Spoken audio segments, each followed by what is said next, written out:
করতে গিয়ে ইহরাম বেঁধে জিকির করা, সেইটা জোরে অনুমতি দিয়েছে।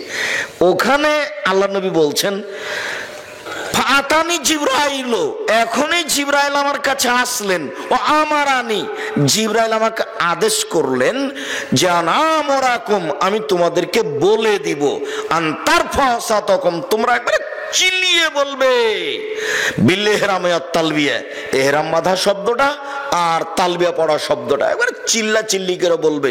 লাব্বাইক উমরাতান, আমি উমরার জন্য উপস্থিত, লাব্বাইক আল্লাহুম্মা লাব্বাইক, লাব্বাইক লা শারীকা লাক, লাব্বাইক ইন্নাল হামদা ওয়া নি'মাতা লাক ওয়াল মুলক লা শারীকা লাক, লাব্বাইক আল্লাহুম্মা লাব্বাইক, লাব্বাইক লা শারীকা লাক, লাব্বাইক ইন্নাল হামদা ওয়া নি'মাতা লাক ওয়াল মুলক লা শারীকা লাক। একবারে সৌদি আরব পাহাড় ফাটিয়ে দিতে হবে, চিল্লে বলতে হবে। এ কথা জিবরাইল বলছেন, এসে আমাদের নবীকে, আমাদের নবী সবাইকে বলছেন। আর এখানে সাহাবীগণ একটু জোরে জিকির করেছে, তখন এবারে ধমকে থাক, তোমরা যাকে ডাকছো কি বধির নাকি, তোমরা যাকে ডাকছো কি অন্ধ নাকি, এভাবে চিৎকার করছো কেন? সেই জায়গায় এভাবে বলে নিচ্ছে, কিছু করার আছে? কেউ তো দেখে না যে আসলে ধর্ম কি। যেহেতু না দেখেও চলছে, প্রয়োজন তো নেই। কঠোরভাবে যদি আপনারা ধরতেন তাহলে এখানে হতো, তা আপনাদের তো জিম্মেদারি আগে। আপনাদেরকে আল্লাহ বলছেন যে ফাসআলু আহলা যিকরি ইন কুনতুম লা তা'লামুন বিল বাইয়িনাতি ওয়াজ যুবুর, হে দুনিয়ার অজানা মানুষ, তোমরা জানা মানুষের নিকটে জানো প্রমাণ সহকারে। এটা আপনাদের জিম্মেদারি। আব্দুর রাজ্জাক সাহেবকে দাওয়াত দেওয়ার আগে জানতে হবে যে ইনি কোরআন হাদিস জানেন কিনা, এটা 5 জনকে জিজ্ঞাসা করতে হবে। জানেন খুব, এটা বুঝে নিলাম। তারপরে যেটুকু বলেছেন সেটুকু প্রমাণ ছাড়াই কি বললেন, এটুকু দেখতে হবে। প্রমাণ ছাড়া ধর্মে কোনো কথা চলে না। ইসলাম ধর্ম এমন একটা ধর্ম যে নগদ, বাকি কিছু নেই, গোপন দিয়ে কিছু চলে না। নগদ 30 পারা কোরআন, 90 পারা নয়, 60 পারা নয়, কিছুই না, এবারে নগদ, একবারে সব নগদ, কোনো জায়গা বাকি নেই। এমন কোন ফতোয়া নেই ধর্মে যেটা কোরআন এবং সহিহ হাদিস অনুপাতে দেওয়া যাবে না। আমি একটা বক্তব্যে কুষ্টিয়াতে বলেছিলাম যে আমি দীর্ঘ সময় ধরে কলমে ফতোয়া লিখছি। আমি নিজে কলমে ফতোয়া লিখি প্রায় 20 বছর থেকে। এই ঘটনা অনুমান 10 বছর আগে হতে পারে। তাই আমি বলেছিলাম যে কোনো ফতোয়া কোরআন এবং সহিহ হাদিস দিয়ে দেওয়া যাবে, কোনো ইজমা কিয়াসের আশ্রয় না নিয়েই চলবে। এ কথা যখন বললাম তখন লাফ দিয়ে একটা সামনে থেকে লোক দাঁড়িয়ে বলল যে আপনি ফতোয়া দেন তো দেখি। 2টা মেয়ে একসাথে জমা ধরে আছে, 2টাই মেয়ে, পূর্ণ যুবতী, দেখতে সুন্দরী, পেশাব পায়খানা একসাথে হয়, অঙ্গ প্রত্যঙ্গ ভিন্ন ভিন্ন, কিন্তু গাটা গায়ের সাথে লাদানা, লালেহার লাদানের মতো। মনে পড়ে কি আপনাদের? এইরকম 2টা মেয়ে। তো এখন এদের বিবাহের সময় এসেছে, বলেন বিবাহ কিভাবে দিতে হবে, ও আমাকে আটকাচ্ছে। কথা বুঝতে পারলেন না? তখন আমি বললাম যে আপনার জিজ্ঞাসাটাতে আমার একটা কথা মনে পড়ে গেল। সেটা হচ্ছে ওই অনেকদিন আগের কথা, ক্লাস 3 বইয়ে ছিল। ক্লাস 3 বইয়ে কি ছিল? মোল্লা দোপেজি, বাদশাহ বলছে, মোল্লা দোপেজি জি জাহাপনা, আকাশের দিকে লক্ষ্য করুন তো। করলাম জাহাপনা। কিছু দেখলেন কি? না তেমন তো কিছু দেখিনি। 2টা কাক উড়ে গেল, দেখেননি? হ্যাঁ তা তো দেখলাম। এইবার বলেন এ দেশে কতটি কাক আছে? 9,09,999। যদি কম হয় তাহলে বেড়াতে গেছে, আর যদি বেশি হয় বেড়াতে এসেছে। মাপে তো আর হিসাব করেনি পৃথিবীতে।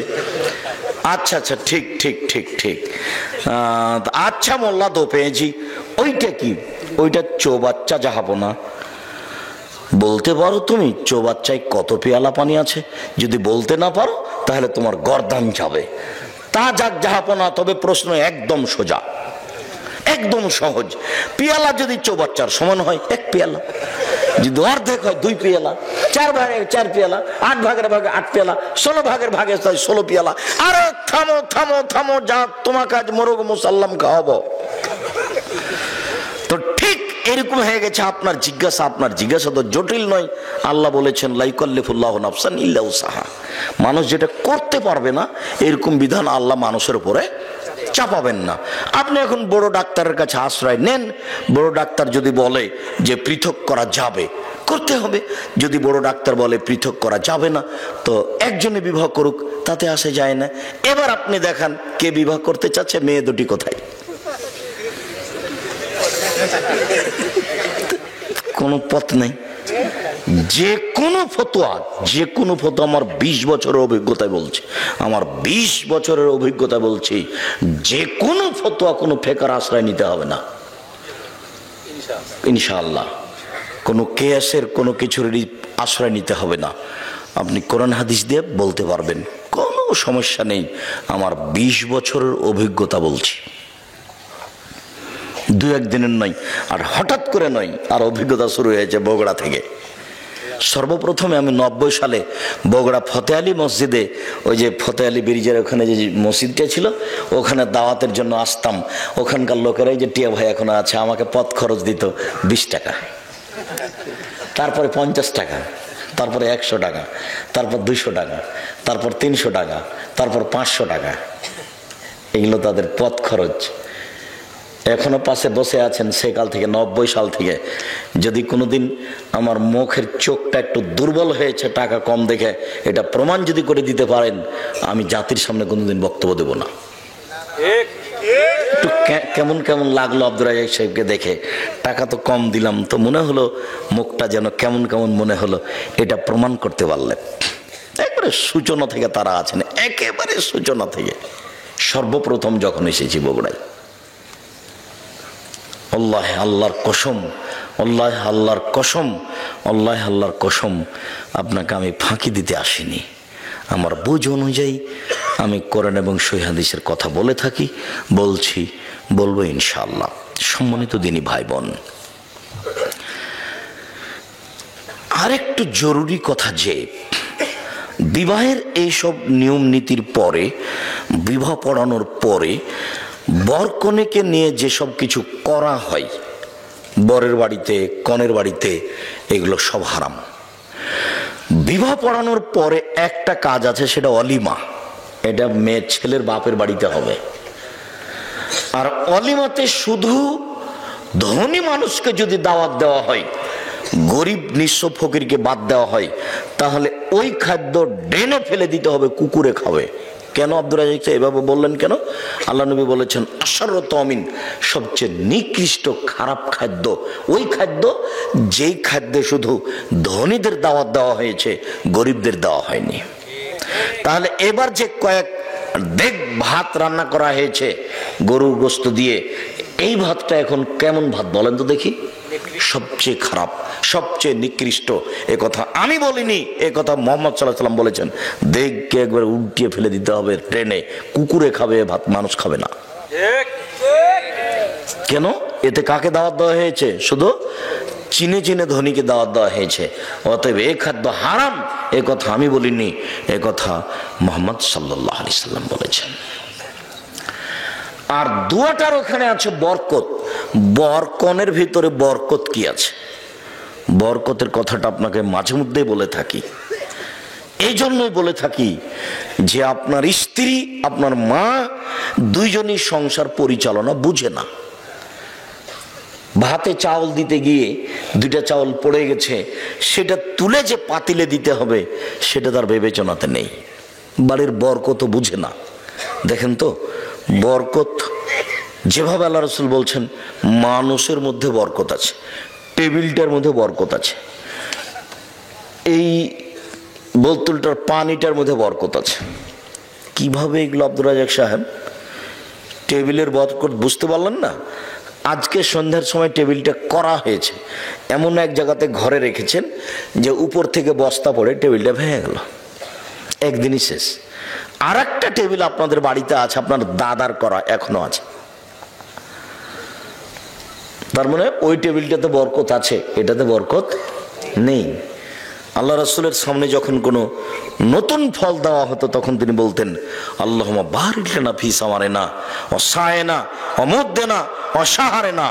আল্লাহ তুমি আমাদের ফলে বরকত দাও, আমাদের শহরে বরকত দাও, আমাদের ওজনে বরকত দাও, আমাদের জিনিসপাতিতে বরকত দাও। রুজি ভিন্ন জিনিস, বরকত ভিন্ন জিনিস। রুজি ভিন্ন জিনিস, বরকত ভিন্ন জিনিস। খুতবা শেষে বিবাহ পড়ানোর পরে প্রথম বাক্যটাই বললেন আল্লাহুম্মা বারিক বারাকাল্লাহু লাকা ওয়া আলাইকুমা। আল্লাহ বরকত তোমাকে দেখ, তোমাদের দুইজনকে দেখ, আর তোমাদের দুইজনকে আল্লাহ কল্যাণের উপরে একত্রিত করুক। ধর্মের সাথে কারো ভালো সম্পর্ক নেই, কেননা ধর্ম কেউ বুঝে না। যারা প্রচার করছে তারাও বুঝে না, যারা বলছে তারাও বুঝে না। এখানে যিনি ওনার নাম কি, কাজীর খাতাতে 4 জন সাক্ষী লাগবে। এই খাতা ফেলে দিতে হবে, এই খাতা চলবে না। বিবাহের জন্য 4 জন সাক্ষী লাগে না, কয়জন লাগে? 2 জন। এখানে আবার ভাগ করে নিয়েছে, মেয়ের পক্ষ থেকে 2 জন, ছেলের পক্ষ থেকে 2 জন। তার মানে সূচনাতে গন্ডগোল। আল্লাহ নবী এ কথা বলেননি। আল্লাহ নবী মুহাম্মদ সাল্লাল্লাহু আলাইহি ওয়াসাল্লাম বলেছেন যে একটা বিবাহ জায়েজ হওয়ার জন্য কয়জন সাক্ষী লাগে? 2 জন। ও পুরুষের পক্ষে না মহিলার পক্ষে, এই কথা তিনি বলেননি। তিনি বলেছেন লা নিকাহা ইল্লা বিশাহিদাইনি, 2 জন সাক্ষী ছাড়া বিবাহ হয় না। ওয়ালা নিকাহা ইল্লা বিওয়ালিন, অভিভাবক ছাড়া বিবাহ হয় না। 2 জন সাক্ষী ছাড়া বিবাহ হয় না। 1 জন অভিভাবক ছাড়া বিবাহ হয় না। উকিল বাপ হারাম। নোয়াখালী, কুমিল্লা, পটুয়াখালী, সিলেট, চট্টগ্রাম, ওইসব ডিস্ট্রিক্টে উকিল বাপই বাপ, ওর সাথে মরা পর্যন্ত জামাই মেয়ে সম্পর্ক রাখে। উকিল বাপকে ডেকে নিয়ে আসে, দাওয়াত খায়। যতদিন পর্যন্ত উকিল বাপ বেঁচে আছে ততদিন পর্যন্ত নিজের বাপের চেয়ে দামি মানুষ কে? উকিল বাপ। কথা বুঝতে পারলেন না মনে হয়?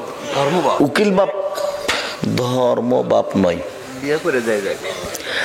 বিবাহের দিন যাকে উকিল করা হয় গার্জেন হিসেবে, জি, উকিল বাপই হারাম।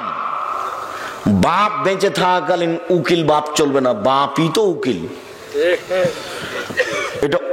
এটা আরবি শব্দ, যার হাতে বিবাহটা সমর্পণ করা হয়েছে। তো আল্লাহর নবী বলছেন যে বিবাহ সমর্পণ করা আছে বাপের হাতে। তো বাপকে বাদ দিয়ে জ্যাঠো কি করে এখানে উকিল হয়ে গেলেন? গ্রামের মলকিকের উকিল হয়ে গেলেন। সেই উকিল বাপই চলছে বাকি জীবন। বাপ হিসাবে তাকে সম্মান করা, তাকে সময়ে কাপড় চোপড় দেওয়া, এইভাবে কত ডিস্ট্রিক্টে, বাংলাদেশে, ভারতে, পাকিস্তানে উকিল বাপ চলছে। উকিল বাপ হারাম। বিবাহে কোনো উকিল বাপ ঢুকতে পাবে না। বিবাহের পরে যেটা সেটা ওয়ালিমা। এরপরে ছেলে মেয়ে জন্ম নিল, তাদের ব্যাপারে চিন্তা ভাবনা। আমরা আপাতত প্রথম অংশ শেষ করলাম। এভাবেই 2-1টা টানা কথা বলে আমি কথাতে, যেহেতু বগুড়ার খবর জানা নেই, কাজে আমি চাঁপাইনবাবগঞ্জের ভাষার কথা বলে থাকি, চাঁপাইনবাবগঞ্জের গতির কথা বলে থাকি। যে রাজশাহী চাঁপাইনবাবগঞ্জে বিবাহের শুরু থেকে এমন কোনো কাজ নাই যেটা জায়েজ। একটা কাজও জায়েজ নয়, সবই হারাম।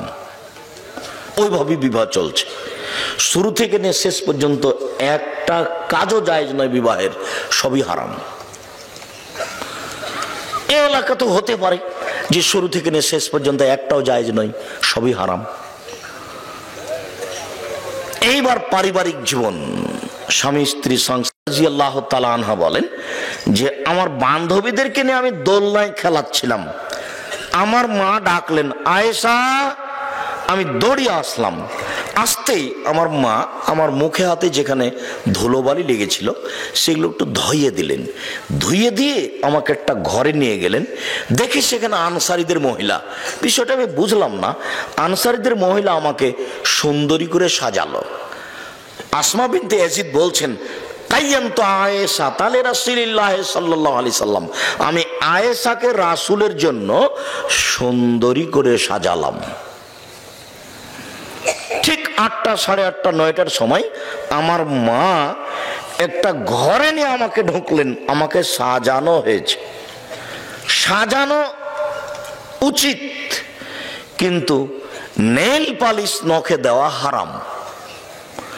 নখ যেমন বড় করা হারাম, নেল পালিশ নখে দেওয়া হারাম। নেল পালিশ নখে দেওয়া ইহুদি খ্রিস্টানদের পতিতালয়ের মেয়েদের বৈশিষ্ট্য। নেইল পালিশ নখে দেওয়া ইহুদি খ্রিস্টানদের পতিতালয়ের মহিলাদের বৈশিষ্ট্য। কপালে টিপ দেওয়া হারাম। হিন্দু মেয়েকে বিবাহ করার 10টি পদ্ধতি আছে, তার একটি পদ্ধতি হচ্ছে রাক্ষসী বিবাহ। মেয়ের বাপ বিবাহ দিবে না, ছেলে জোর করে বিবাহ করবে। কোন রকম করে যদি কপালে টিপ দিয়ে দিতে পারে তাহলে বিবাহ হয়ে গেছে। হিন্দুদের মেয়েকে বিবাহ করার 10টি পদ্ধতি আছে, তার একটি পদ্ধতি হচ্ছে রাক্ষসী বিবাহ, আর সেটা হলো কপালে টিপ দেওয়া। হিন্দুদের পক্ষ থেকে এসেছে কপালে টিপ দেওয়া, কাজে কোন মুসলিম মহিলা কপালে টিপ দিতে পাবে না, চিরদিনের জন্য হারাম। কোন মহিলা নখে নেল পালিশ দিতে পাবে না, চিরদিনের জন্য নেল পালিশ দেওয়া হারাম। কি দিবে? মেহেদি দিবে। একজন মহিলা রাসূলের কাছে একটা পত্র দিল, তার প্রয়োজনীয় কথা, পত্রটা দিতেই আল্লাহ রাসূল বললেন, আইয়াত রাজুলিন মিমরা, এই হাতটা পুরুষের না নারীর? মানে আল্লাহ রাসূল হাতটার নিন্দা করলেন। ওই হাতে মেহেদি লাগানো ছিল না। মহিলা তো মেহেদি লাগানো নেই কেন? তার মানে মহিলা মানুষকে হাতে মেহেদি লাগাতে হবে জরুরি, পুরুষ মানুষের হাতে পায়ে মেহেদি লাগা হারাম। পুরুষ মানুষ হাতে পায়ে মেহেদি লাগাতে পাবে না। পুরুষ মানুষ মেহেদি লাগাবে দাড়ি পেকে গেলে, চুল পেকে গেলে, চুল দাড়িতে। তাছাড়া হাতে মেহেদি দিতে পাবে না, নখে মেহেদি দিতে পাবে না, এটা মহিলাদের। মহিলারা হাতের নখে তো মেহেদি দিবে, পায়ের নখেও দিতে হবে। পায়ের নখে মেহেদি লাগাতে বাধ্য, দিতেই হবে। আব্দুর রাজ্জাক সাহেব, আমাদের দেশে তো পায়ে মেহেদি দেয় না, এটা একটা কুসংস্কার চলে আসছে। কেন দেয় না? আমরা শুনেছি যে আল্লাহর নবী মেহেদি দাড়িতে লাগিয়েছেন, এই জন্য পায়ে দেয় না। তো আল্লাহর নবী দাড়িতে মেহেদি লাগিয়েছেন, এই কথা তো ঠিক। আল্লাহর নবী দাড়িতে আতরও লাগিয়েছেন, কিন্তু আল্লাহ নবী বলেছেন কোন ঋতুবতী মহিলা যদি ঋতু থেকে, হাইজ থেকে পবিত্র হয়, তাহলে গোসল করার পরে আতর লজ্জা স্থানে ব্যবহার করবে। তো আল্লাহ নবী আতর যে দাড়িতে লাগিয়েছেন, এইবার যেই নবী দাড়িতে আতর লাগালেন, সেই নবী বলছেন যে মহিলারা যখন ঋতু থেকে, হাইজ থেকে গোসল করে পবিত্র হবে, তখন তারা লজ্জা স্থানে আতর ব্যবহার করবে। তাহলে আতর ব্যবহার করার কারণে আতর কোরআন মাজিদ হয়ে যায়নি, পবিত্র হয়ে যায়নি, কাজটা হলো সুন্নাত। কথাটা বুঝতে পারেননি? তারা তো এরকম হয়ে গেল যে আমাদের পীর সাহেবের বাড়ি এইদিকে, সেই জন্য আমরা ওইদিকে পা করে হাঁটি না, তো এরকম হয়ে গেল। তাহলে কাবা ঘরে পা লাগিয়ে দেওয়া যায়, কাবা ঘরের সাথে পা লাগিয়ে থাকা যায়, আর ওর কেবলা পীরের বাড়ি যেদিকে, সেদিকে পা করা যায় নাই।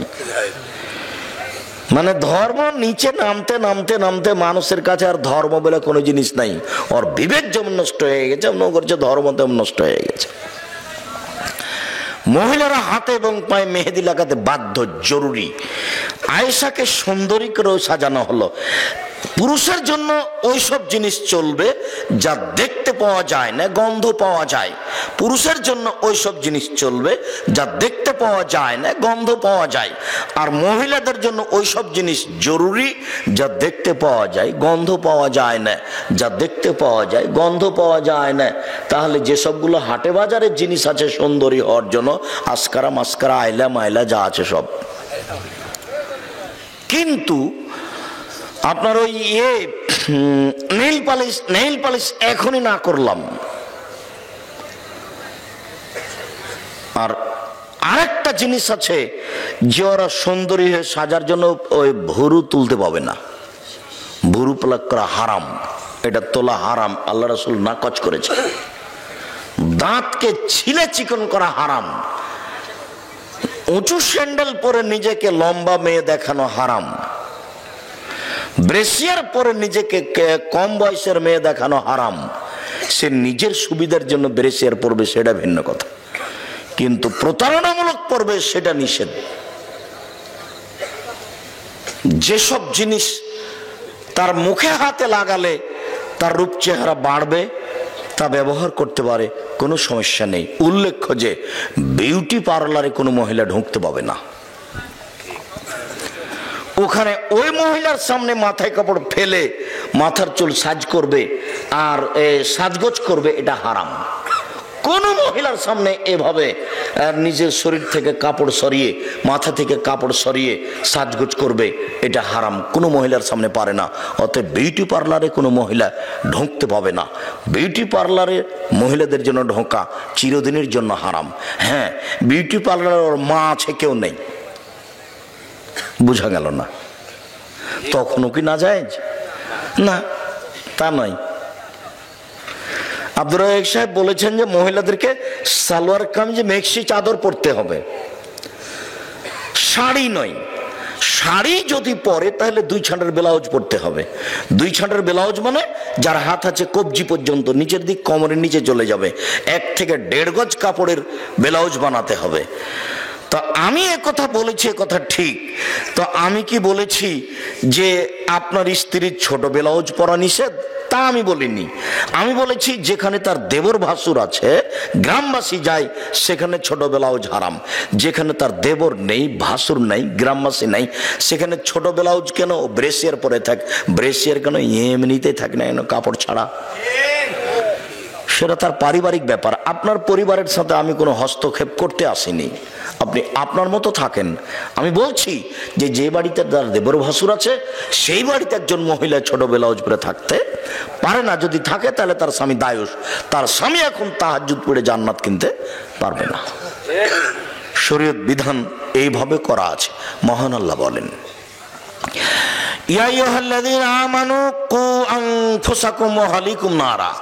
পৃথিবীর মানুষ, তোমরা তোমাদেরকে জাহান্নাম থেকে বাঁচাও আর তোমাদের পরিবারকে জাহান্নাম থেকে বাঁচাও। অত্র আয়াতে বোঝা যায় যে পরিবারের মালিক তার পরিবারকে জাহান্নাম থেকে বাঁচাতে পারে। পরিবারের মালিকের হাতে আল্লাহ জিম্মেদারি দিয়ে দিয়েছেন যে তুমি তোমার পরিবারকে জাহান্নাম থেকে বাঁচাও। এই ছেলে, দয়া করে মধ্যে থেকে কোনো বাচ্চা যেন না উঠে, এ ব্যাপারে আপনারা খেয়াল করে থাকবেন। আমি আপনার বিরক্তির আগেই বক্তব্য শেষ করবো ইনশাল্লাহ। আমি অত কোরআন হাদিস জানি না যে আব্দুল্লাহ বিন ফজল রাহিমের মতো ফজরের আজান পর্যন্ত বক্তব্য দিব। আমার অত জানাও নেই, আমি অত পারিও না। 1-1.5 ঘন্টা, খুব বললে 2 ঘন্টা। কাজে আপনাকে আমি একটু ধৈর্য ধারণ করে বসে থেকে আলোচনা শোনার জন্য অনুরোধ জানাই। আমি আপনার কিছু না কিছু উপকার করবই করবো ইনশাল্লাহ। আপনার জন্য এসেছি, আর আপনিও যেহেতু এজন্য এসেছেন তাহলে দয়া করে সময়টা লস করিয়েন না। আর এখন কারোর সাথে কথা বলা প্রয়োজন মনে করিয়েন না। কথা একটু পরে বলেন, কথা তো কিছুক্ষণ পরে শেষ হয়ে যাবে এমনিতেই, তখন কথা বলেন। অত্র আয়াতে আল্লাহ যা বললেন তাতে মানুষ তার পরিবারকে জাহান্নাম থেকে বাঁচাতে পারে, মানুষই পরিবারকে জাহান্নাম থেকে বাঁচাতে পারে। এ কথা আমি বলিনি, এ কথা আল্লাহ তাআলা বলছেন। এখন তাহলে পরিবারকে জাহান্নাম থেকে বাঁচাতে হলে কিছু নিয়ম কানুন। তবে প্রথম বাক্যে বলেছেন নিজেকে বাঁচাও। তা আমি নিজেকে বাঁচানোর একটা ছোট্ট হাদিস বলে সামনের দিকে যাই। রাসূল সাল্লাল্লাহু আলাইহি সাল্লামকে জিজ্ঞাসা করা হলো, আল্লাহর নবী, মান নাজাত, জাহান্নাম থেকে বাঁচার পথ কি? কিভাবে জাহান্নাম থেকে আমরা বাঁচতে পারি? তখন আল্লাহ রাসূল 3টা কথা বললেন। এই 3টা আপনি পালন করেন তাহলে আপনি নিজেকে বাঁচাতে পারবেন। পরের বাক্যে আপনার পরিবার।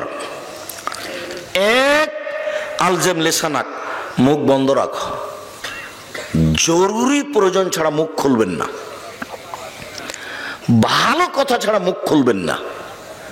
নির্বাচন করতে গিয়ে তো মানুষের বদনাম করে জীবনটাকে ধ্বংস করেছে, আর বদনাম ছাড়া চলেও না, যেহেতু তার প্রতিপক্ষ আছে একজন সবসময়। তখন আপনাকে কিছু না কিছু করাই লাগবে, বলতেই হয়। যার জন্য এই পথই যাবেন না। বাপের জমি জায়গা আছে কিছু, আরে কিছু না আছে 10 কাঠা জমি তো আছে, ওখানে বেগুনের চাষ করে খান। এখানে কেন? আসসালামু আলাইকুম জনগণ, আমি যেটা দায়িত্ব নিয়েছিলাম আমার ভুল হয়ে গেছে, আমি গেলাম, আসসালামু আলাইকুম, আপনারা কি করবেন করেন।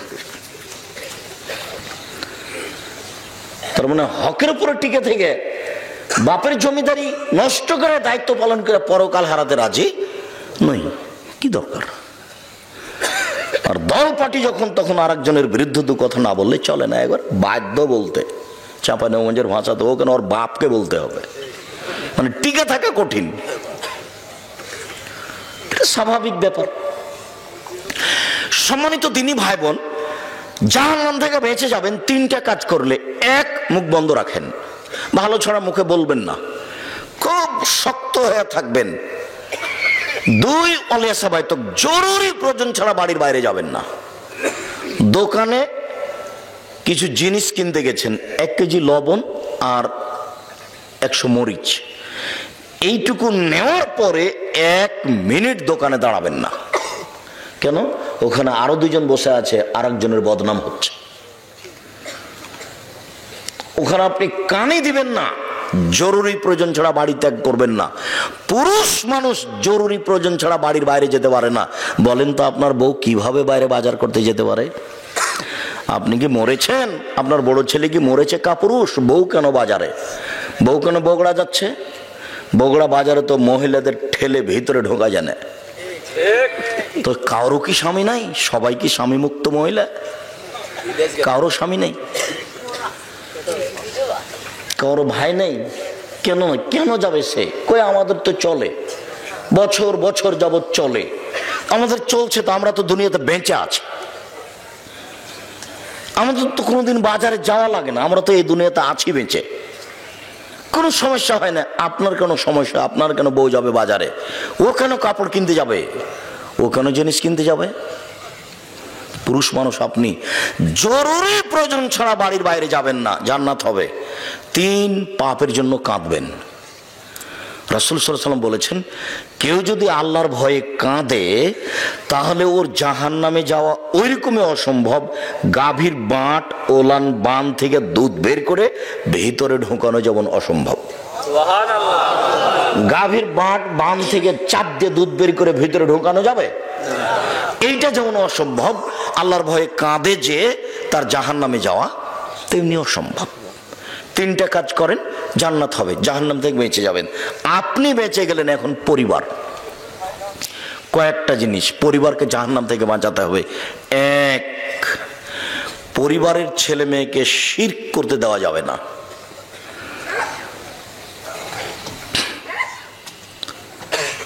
আমি কবি নজরুল ইসলামের মানের হানি করিনি, আমি কবি নজরুল ইসলামের মানের হানি করিনি, আমি ঠাকুরের মানের হানি করেছি। আর কবি নজরুল ইসলামের মানের হানি করেছি এই জন্য 1000 কোটি টাকার মামলা সুনামগঞ্জ কোর্টে আর 5000 কোটি টাকার মামলা সিলেট কোর্টে। তো আমি নজরুল ইসলামের মানের হানি কি করলাম? আমি বলেছি, নজরুল ইসলাম বলেছেন মসজিদের পাশে কবর দিও ভাই, কবর থেকে যেন মুয়াজ্জিনের আজান শুনতে পাই, এই গুনাহগার গোর আজাব হতে পাইবে রেহাই। তখন আমি বলেছি, মাওলানা হিসাব নজরুল ইসলাম সাহেব কোরআন হাদিস জানতেন না, জানলে তিনি এই কথা বলতেন না। মসজিদের পাশে কবর কেন? কাবা ঘরের নিচে ঢুকে দিলে 1 পয়সা লাভ হবে না, কর্ম অনুযায়ী বিচার হবে, এই কথাই ঠিক। আমি এই কথা বলাতে নজরুল ইসলামের মানের হানি করেছি বলে আমার বিরুদ্ধে মামলা করা হয়েছে। ঠাকুর তো আপনাকে মানুষই মনে করে না, ঠাকুর আপনাকে পশু মনে করে। যখন আপনি ঢাকা বিশ্ববিদ্যালয় খুলতে গেলেন তখন ঠাকুর বলছে কলকাতা থেকে, ওরা বাংলা ভাষা জানে না, বেটারা বিশ্ববিদ্যালয় বানাবে। বঙ্গভঙ্গের বিরুদ্ধে আপনাদের নিন্দা করে একটা কবিতা লিখেছিল 25 লাইনের, কলিকাতা প্রেস ক্লাবে পড়েছিল। সর্বপ্রথম এই কবিতা পড়েছিল ভদ্রলোক, জাতি যখন বিপদে ঠাকুর তখন বিলাতে, জাতি যখন বিপদে ঠাকুর তখন বিলাতে। 25 লাইনের কবিতা বলেছিল। যতবার বলছে ওমা তোমার আকাশ তোমার বাতাস, ততবার বলছে ও কালিমা তোমার আকাশ তোমার বাতাস। কোনোদিন পড়ে দেখেছেন? কোনোদিন বিবেচনা করেছেন? তখন আমি বলেছি তোর বাপের আকাশ। কি তো বুঝতে পারলাম না, আমি নাকি ঠাকুরের নিন্দা করলাম, তাই মামলা করলো। জি না, ভুল হিসাব, আমি তা করিনি। আমি নিন্দা করব কেন? আমি বলেছি শরীয়তে এরকম নয়। ছেলে মেয়েকে শিরক থেকে বাঁচাতে হবে। জাহান্নাম থেকে বাঁচালে 1 নাম্বার বাপের প্রয়োজন, ছেলে মেয়েকে শিরক থেকে বাঁচানো। লোকমান হাকিম বলছেন, বোনাইয়া ও আমার আদরের ছেলে, লা তুশরিক বিল্লাহ, আব্বু আল্লাহর সাথে শিরক করো না, ইন্না শিরকা লাযুলমুন আযীম, শিরক হচ্ছে সবচেয়ে বড় পাপ। পাপের জগতে সবচেয়ে বড় পাপ হলো শিরক। ছেলে মেয়েকে শিরক মুক্ত করতে হবে। পরিবারকে যেতে দিতে হবে না কবরের কাছে, কবরের কাছে কিছু পাওয়া যাবে না। কবর থেকে কোনো জিনিস কাউকে ছেলে দিতে পারে না। কবরের কাছে মানত মারা যায় না। মহাস্থান কবরে গরু জবাই করা যায় না, ছাগল মুরগি দেওয়া যায় না, সেখানে মানত মারা যায় না। যারা মেনেছে মানবে তারা মুসলমান নয়, তারা খারেজ হয়ে গেছে ইসলাম থেকে, তাদের জান্নাতের কোনো পথ নেই। বিচারের মাঠে আল্লাহ তাআলা আদম সন্তানকে সামনে বলবেন, বিচারের মাঠে আল্লাহ উপস্থিত হবেন। যখন আদমের ছেলে মেয়ে উপস্থিত হবে তখন আল্লাহ বলবেন, ইবনা আদম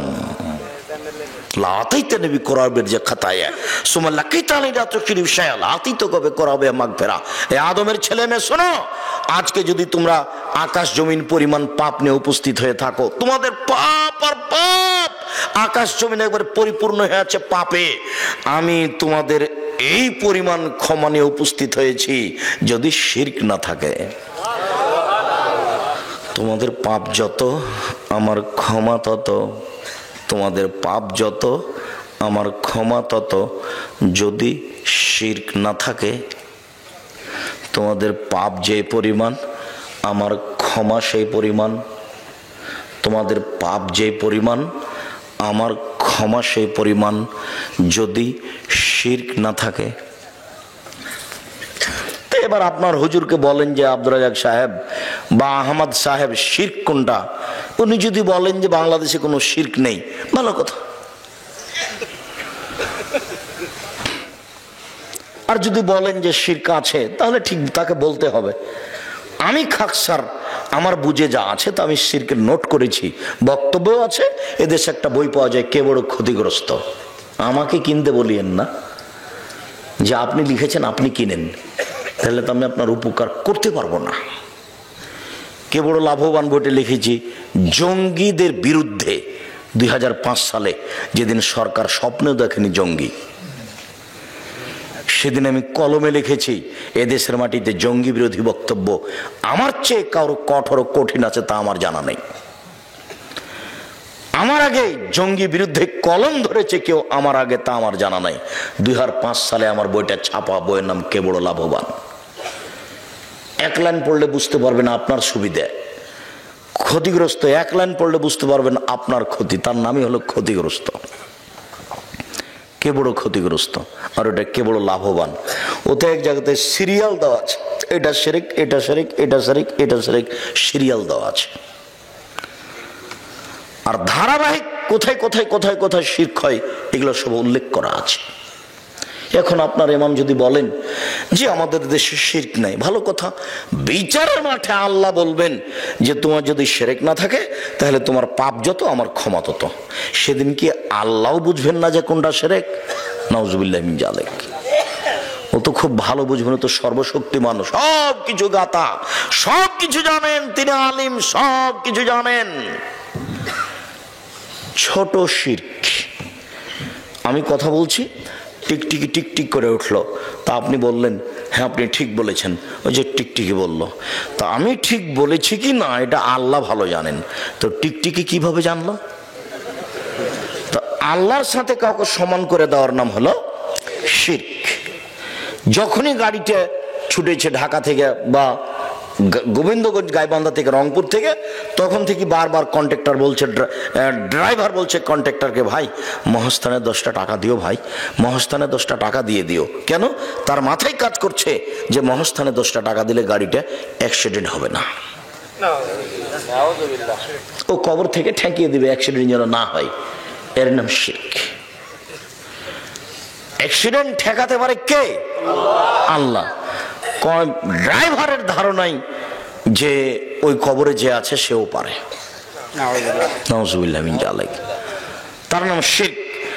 ছেলে মেয়েকে, আহাল পরিবারকে জাহান্নাম থেকে বাঁচাতে হলে বাপ স্বামী 1 নম্বর কাজ কি করবে বলেন তো? শিরক থেকে ছেলে মেয়েকে বাঁচাবে। তো বাপই তো শিরক বুঝে না, বাপকে শিরক বুঝার জন্য আজকে অনুরোধ জানাচ্ছি, যাওয়ার সময় যদি একটা বই থাকে কে বড় ক্ষতিগ্রস্ত, নিজে যদি পড়তে না পারেন তাহলে ছেলেকে বলবেন আবু পড়ো তো, কোথায় শিরক আছে আমি একটু অবগত হই। দেখে দেখে দেখে দেখে শিরক ছেড়ে দিবেন, ছেলে মেয়েকে ছাড়াতে বাধ্য করবেন। এদেশের জন্মগতি হচ্ছে শিরকের উপরে। এদেশের জন্ম স্বভাবই খারাপ। আপনাকে আমি বলিনি যে সৌদি আরবের একটা বাচ্চা, খুব দুষ্ট বাচ্চা, সাইকেলে চড়ে যাচ্ছে, যেতে যেতে একটা ইঁটে ধাক্কা খেয়ে উল্টে পড়ে গেছে। তখন ছেলেটা ছাল চামড়া উঠে গেছে, লাফ দিয়ে উঠে বলছে তাওয়াক্কাল তো আল্লাহ, আমি আল্লাহর উপরে ভরসা করি। আর বগুড়া বাংলাদেশের একটা খুব দুষ্ট ছিল শয়তান, ও যাতে সাইকেলে চড়ে খুব জোরে যাচ্ছে, যেতে যেতে একটা ইঁটে ধাক্কা খেয়ে উল্টে পড়ে গেছে, ছাল চামড়া উঠে গেছে।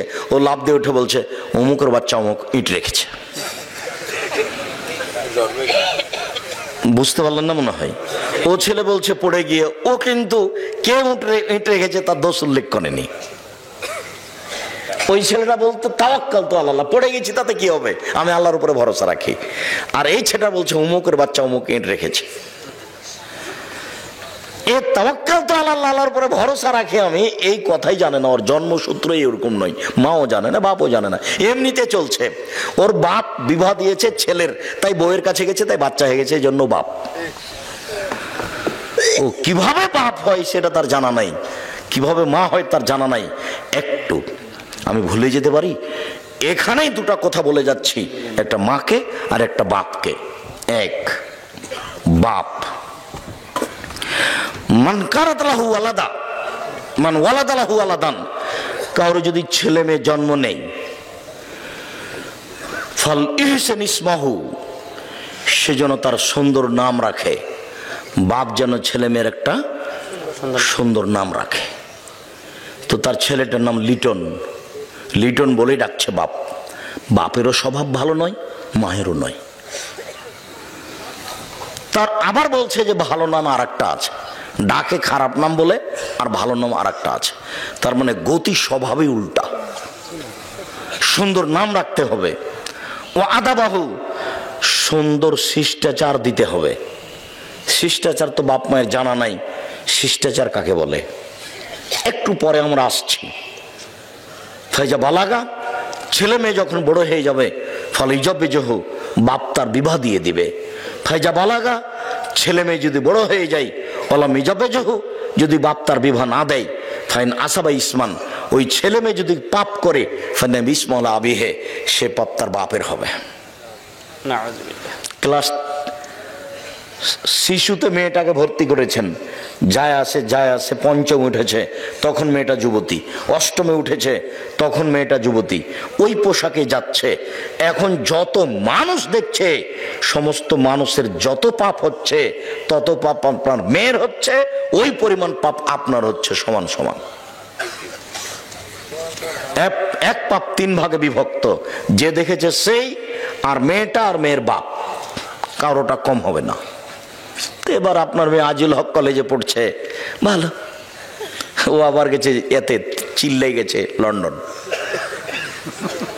মেয়ে এখানে পড়ছে। ধর্ম পাগল মনে হচ্ছে এদের কাছে।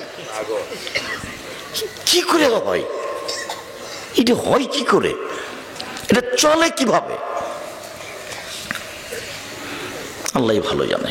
উপস্থিত বৈঠকের দিনই মুসলিম বোন শোনেন, আপনাকে বলছে, হ্যাঁ মেয়ে কথা বলছো কেন, তোমার মাথায় কাপড় নেই কেন, শরম করো না, তুমি ইতস্তবোধ করো না, লজ্জাবোধ করো না, একটা দিনই বৈঠকে এসেছো, তোমার মাথায় কাপড় নেই কেন?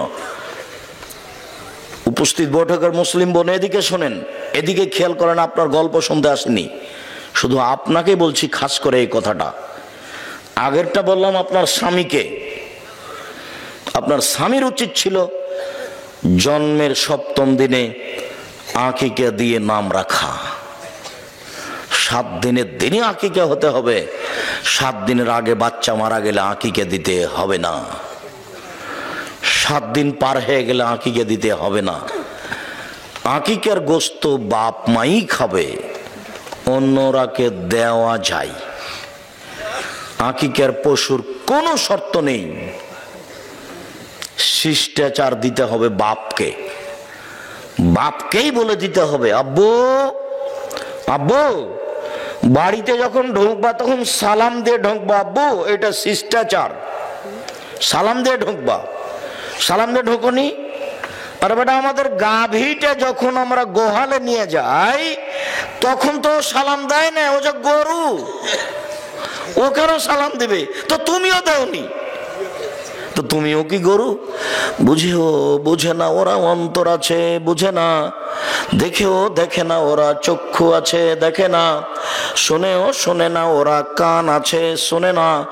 উলাইকা কাল আনাম, তারা পশু প্রাণীর মতো, তারা গরু ছাগলের মতো, তারা কুকুর শ্রীগেলের মতো, বাল হওয়া জাল বরং তার চেয়ে খারাপ। গরু ছাগল যখন গোহালে যায় তখন সালাম দিতে পারে না, ও সালাম দেওয়ার বস্তু নয়।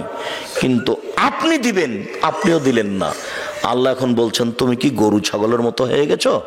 তুমি দিলে না কেন? পরের বাক্যে যে আল্লাহ বলছেন যে কুকুর শ্রীগেল খারাপ, এইটা কে? এটা তোমার বাপ। আব্দুর রাজ্জাক সাহেব, আপনাকে অনেক সম্মান করি, আমার বাপ কুকুর শ্রীগেলের চেয়ে খারাপ এই কথা বলছেন কেন? আপনাকে খুব ভালোবেসে নিয়ে এসেছি, কথা একটু বিবেচনা করে বলেন, নাহলে আমরা খুব কষ্ট পাবো। আমার বাপ কুকুর শ্রীগেলের চেয়ে খারাপ এই কথা বলছেন কেন?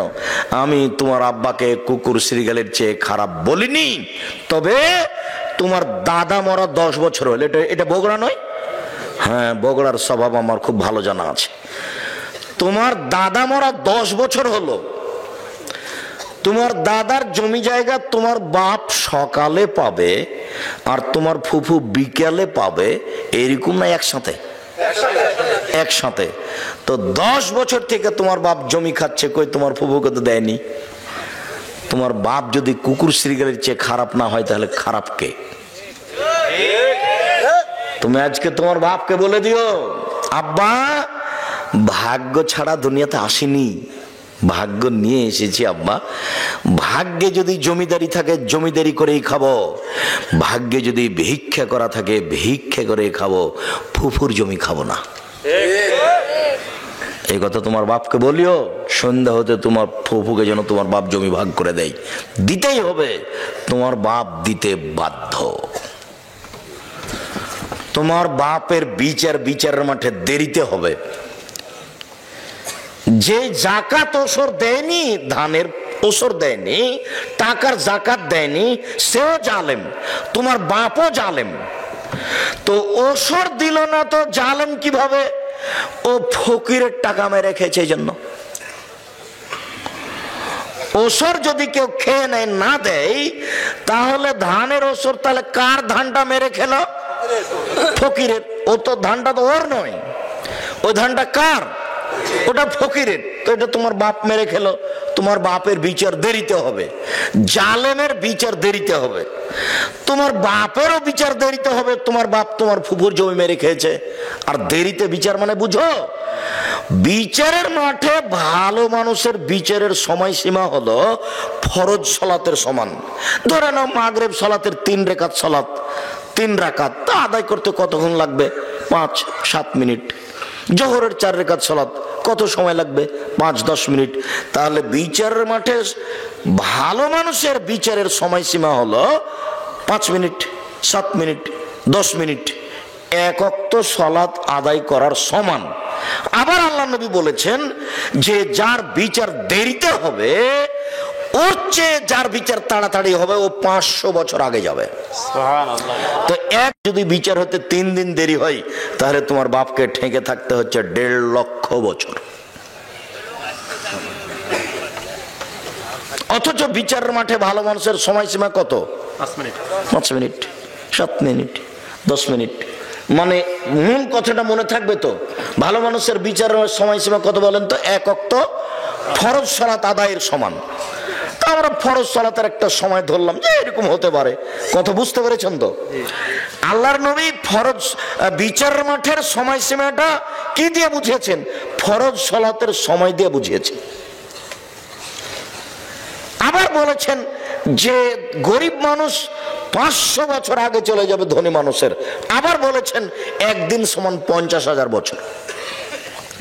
আবার বলেছেন জালেমের বিচার দেরিতে হবে। যেমন যে সুদ খেয়েছে তার বিচার দেরিতে হবে। কেন?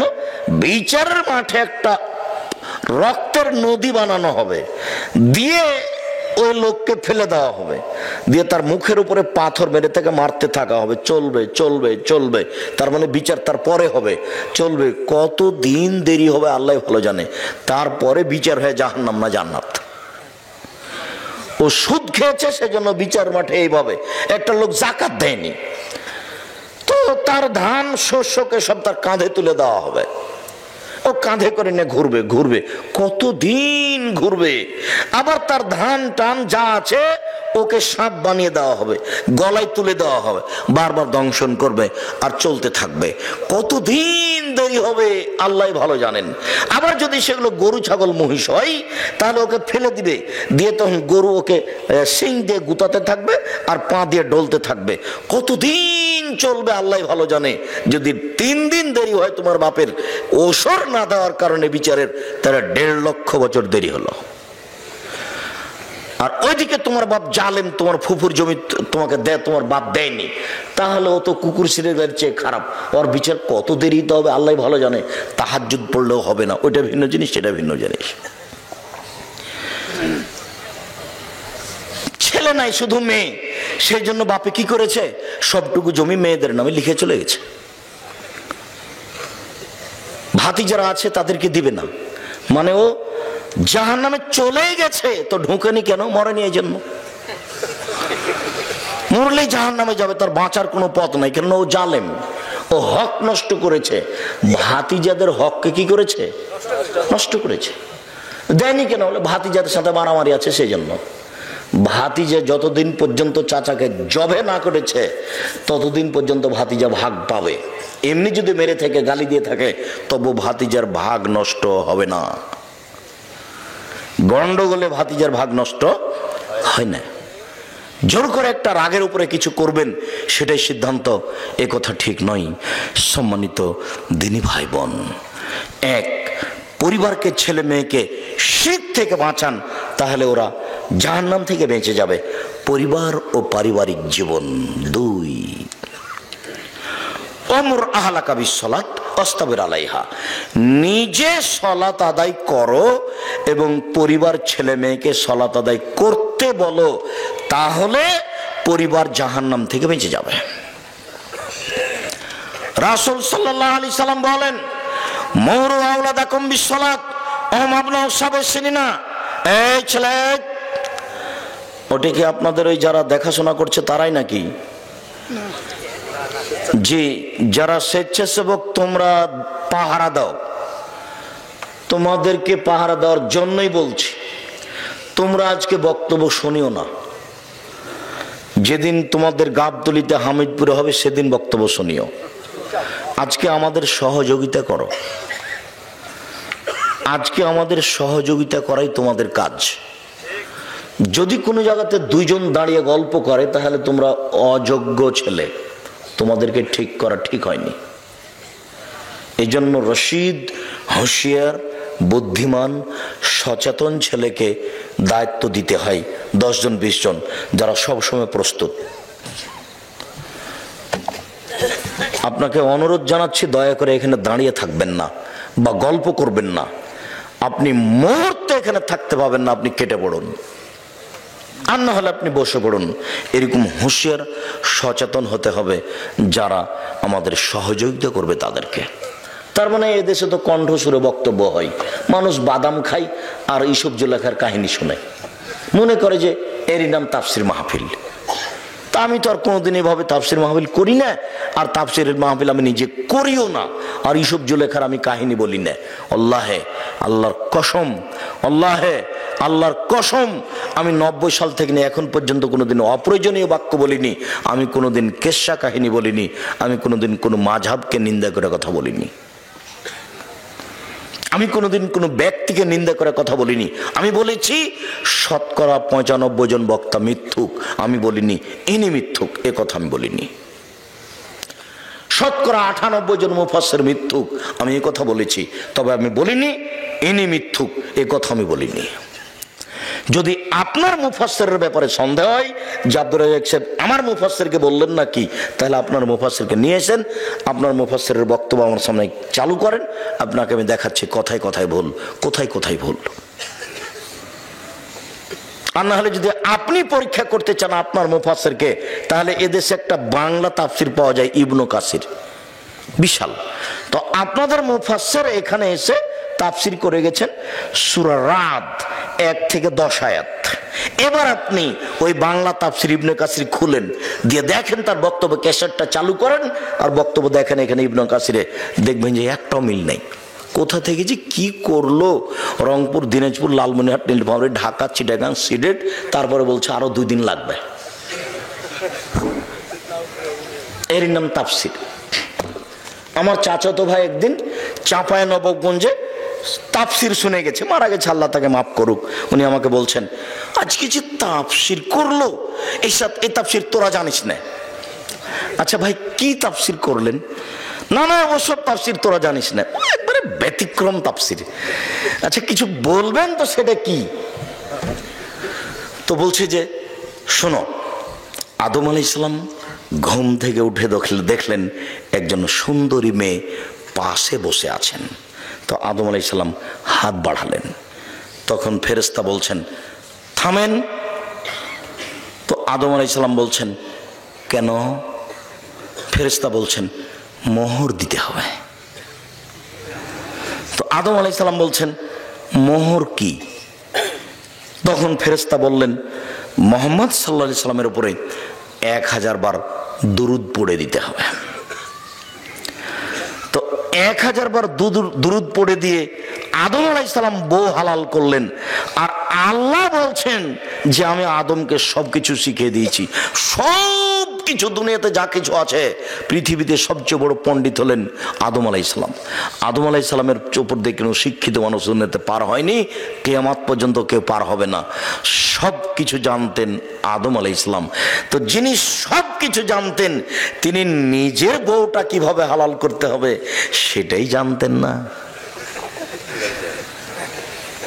আপনার মুফাসসির সাহেব আদম আলাইহিস সালামের উপর অপবাদ লাগিয়েছেন, তাকে 80 100 লাঠি, 160 লাঠি পিটানো ছাড়া কোনো পথ নেই। আমরা জীবনে তাফসির শুনিনি মানে?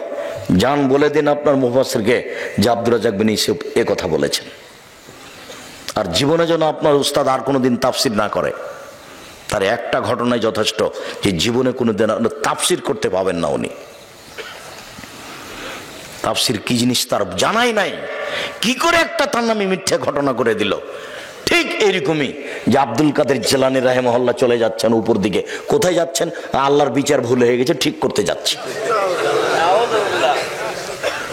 আল্লাহর বিচার ভুলে একজনে ঠিক করতে যাচ্ছেন, এগুলো মানুষে বলছে। একদিন বগুড়া, এটা তো বগুড়াতে না, ওটা বগুড়া কোথায়, বগুড়া কোথায়, ওটা একটা কামেল ফাজেল, জি জামিল মাদ্রাসা নয়, ওটা আপনার বগুড়া ড্যামাজানের ওইদিকে নগর মাদ্রাসা। জি জাযাকাল্লাহ খায়ের। নগর মাদ্রাসায় একজন মুফাসসির বলছেন যে আব্দুল কাদের জিলানীদের বাড়িতে একজন ভিক্ষুক ভিক্ষে চাইতে এসেছে। তখন আব্দুল কাদের জিলানীর মা ভিক্ষে দিয়েছে। তো ফকির আব্দুল কাদের জিলানীর মাকে দেখে আসক্ত হয়েছে। তো আব্দুল কাদের জিলানীর মাকে এখনো বিবাহ করবে বা খারাপ কিছু। তখন আব্দুল কাদের জিলানী মায়ের পেট থেকে বাঘ হয়ে বের হয়েছে, দিয়ে তাকে হত্যা করেছে। এখন তো আর কেউ জিজ্ঞাসা করলো না যে আচ্ছা আব্দুল কাদের জিলানী বাঘ হয়ে মায়ের পেট থেকে বের হয়ে ফকিরকে হত্যা করলো, তো ফকির তো তার মাকে হত্যা করেনি, হত্যার বদলে হত্যা, এটা তো হারাম। তাহলে আব্দুল কাদের জিলানী জন্ম হওয়ার আগেই মানুষকে মেরে দিয়েছে, উনি তো জন্ম হলে আর বিচে দুনিয়াতে থাকতে পাবেন না। কেন? কেসাসে তাকে কি করতে হবে? হত্যা করতে হবে। 1 2 আব্দুল কাদের জিলানী মায়ের পেট থেকে বাঘ হয়ে তো বের হলেন, ঢুকলেন কিভাবে? এখনো তো প্রসাবের সময় হয়নি। মুফাসসির জনগণের সামনে এভাবে তাফসির করছেন, জনগণ চুপ আছে, নগর মাদ্রাসার ঘটনা নকল করছে। অবাক হতে হবে, অবাক।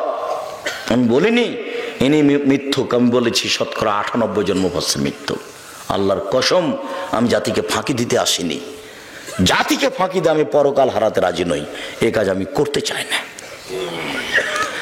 সম্মানিত দিনী ভাই বোন, রাসূল সাল্লাল্লাহু আলাইহি সাল্লাম বলেন মুরু আওলাদাকুম বিসসালাত ওয়া হুম আবনাউ সাবঈ সিনিনা, তোমরা তোমাদের ছেলে মেয়েকে সালাত আদায় করতে বলো 7 বছর বয়সে, ওয়াজরিবুহুম আলাইহা ওহুম আবনা 10 সিনিনা, ওদেরকে পিটিয়ে সালাত আদায় করাও 10 বছর বয়সে। 7 থেকে নিয়ে 10 পর্যন্ত বাপে মায়ে বলবে আব্বু সালাত আদায় করো, আম্মু সালাত আদায় করো। 10 বছর বয়স, আহমাদ সালাত আদায় করেছো? জি না। দাঁত ভেঙে দেবো একবারে, পিটিয়ে চামড়া তুলে দেবো, তার মানে বাপ। 15 বছর বয়সে ছেলে সালাত আদায় করেনি, তখনও বাপ ছেলের সাথে আছে, এ বাপ নয়, একে আমি বাপ বলে স্বীকৃতি দিইনি। এরকম বাপের কোনো প্রয়োজন নেই। 15 বছর বয়স হয়ে গেছে, ছেলে এখন বড়, ও যুবক হয়ে গেছে, ও এখন এই বাড়িতে থাকতে পারে না, এই বাড়িতে খেতে পারে না, এই বাড়িতে তার বসবাসের কোনো সুযোগ নেই। যে সালাত আদায় করে না তাকে রাসূল সাল্লাল্লাহু আলাইহি ওয়াসাল্লাম কাফের বলছেন। সালাতই এমন একটা ইবাদত, আশ্চর্য ইবাদত, যার উপরে নির্ভর করে অন্যান্য ইবাদত। সালাত আছে, নামাজ আছে, তো সব ইবাদত আছে। নামাজ নেই তো কিছুই নেই। রাসূল সাল্লাল্লাহু আলাইহি ওয়াসাল্লাম বলছেন, শোনা শোনা, যে লোকটা জান্নাতে চলে গেছে, এই লোকটা জান্নাতে চলে গেছে। কেন? রাস্তায় একটা গাছ পড়েছিল, কেটে সরিয়ে দিয়েছে, এই জন্য। তো তাহলে গাছটাতেও অসুবিধা হচ্ছিল, সেই জন্য জান্নাতে চলে গেছে। তো একটা কুকুর আপনাদের বাড়ির সামনে মরে পড়ে আছে রাস্তায়, মানুষ যেতে খুব কষ্ট পাচ্ছে, এখন আপনি কুকুরটা সরিয়ে দিয়েছেন, কোনো জায়গাতে পুঁতে দিয়েছেন, এর বিনিময়ে জান্নাত। হাদিস বুখারী মুসলিম। চেয়ারম্যানকে সরাতে হবে না, আপনাকেই সরাতে হবে, বিনিময় জান্নাত। হাদিস বুখারী মুসলিম। এটা আমি বলিনি, এটা মুহাম্মদ সাল্লাল্লাহু আলাইহি সাল্লাম বলেছেন। এখন আপনার নামাজ নেই, এখন এই নেকিটা থাকবে না, থাকবে না, এটা কেটে যাবে, অথচ খুব দামি নেকি। নামাজ এক আশ্চর্য ইবাদত, যার উপরে নির্ভর করে অন্যান্য ইবাদত।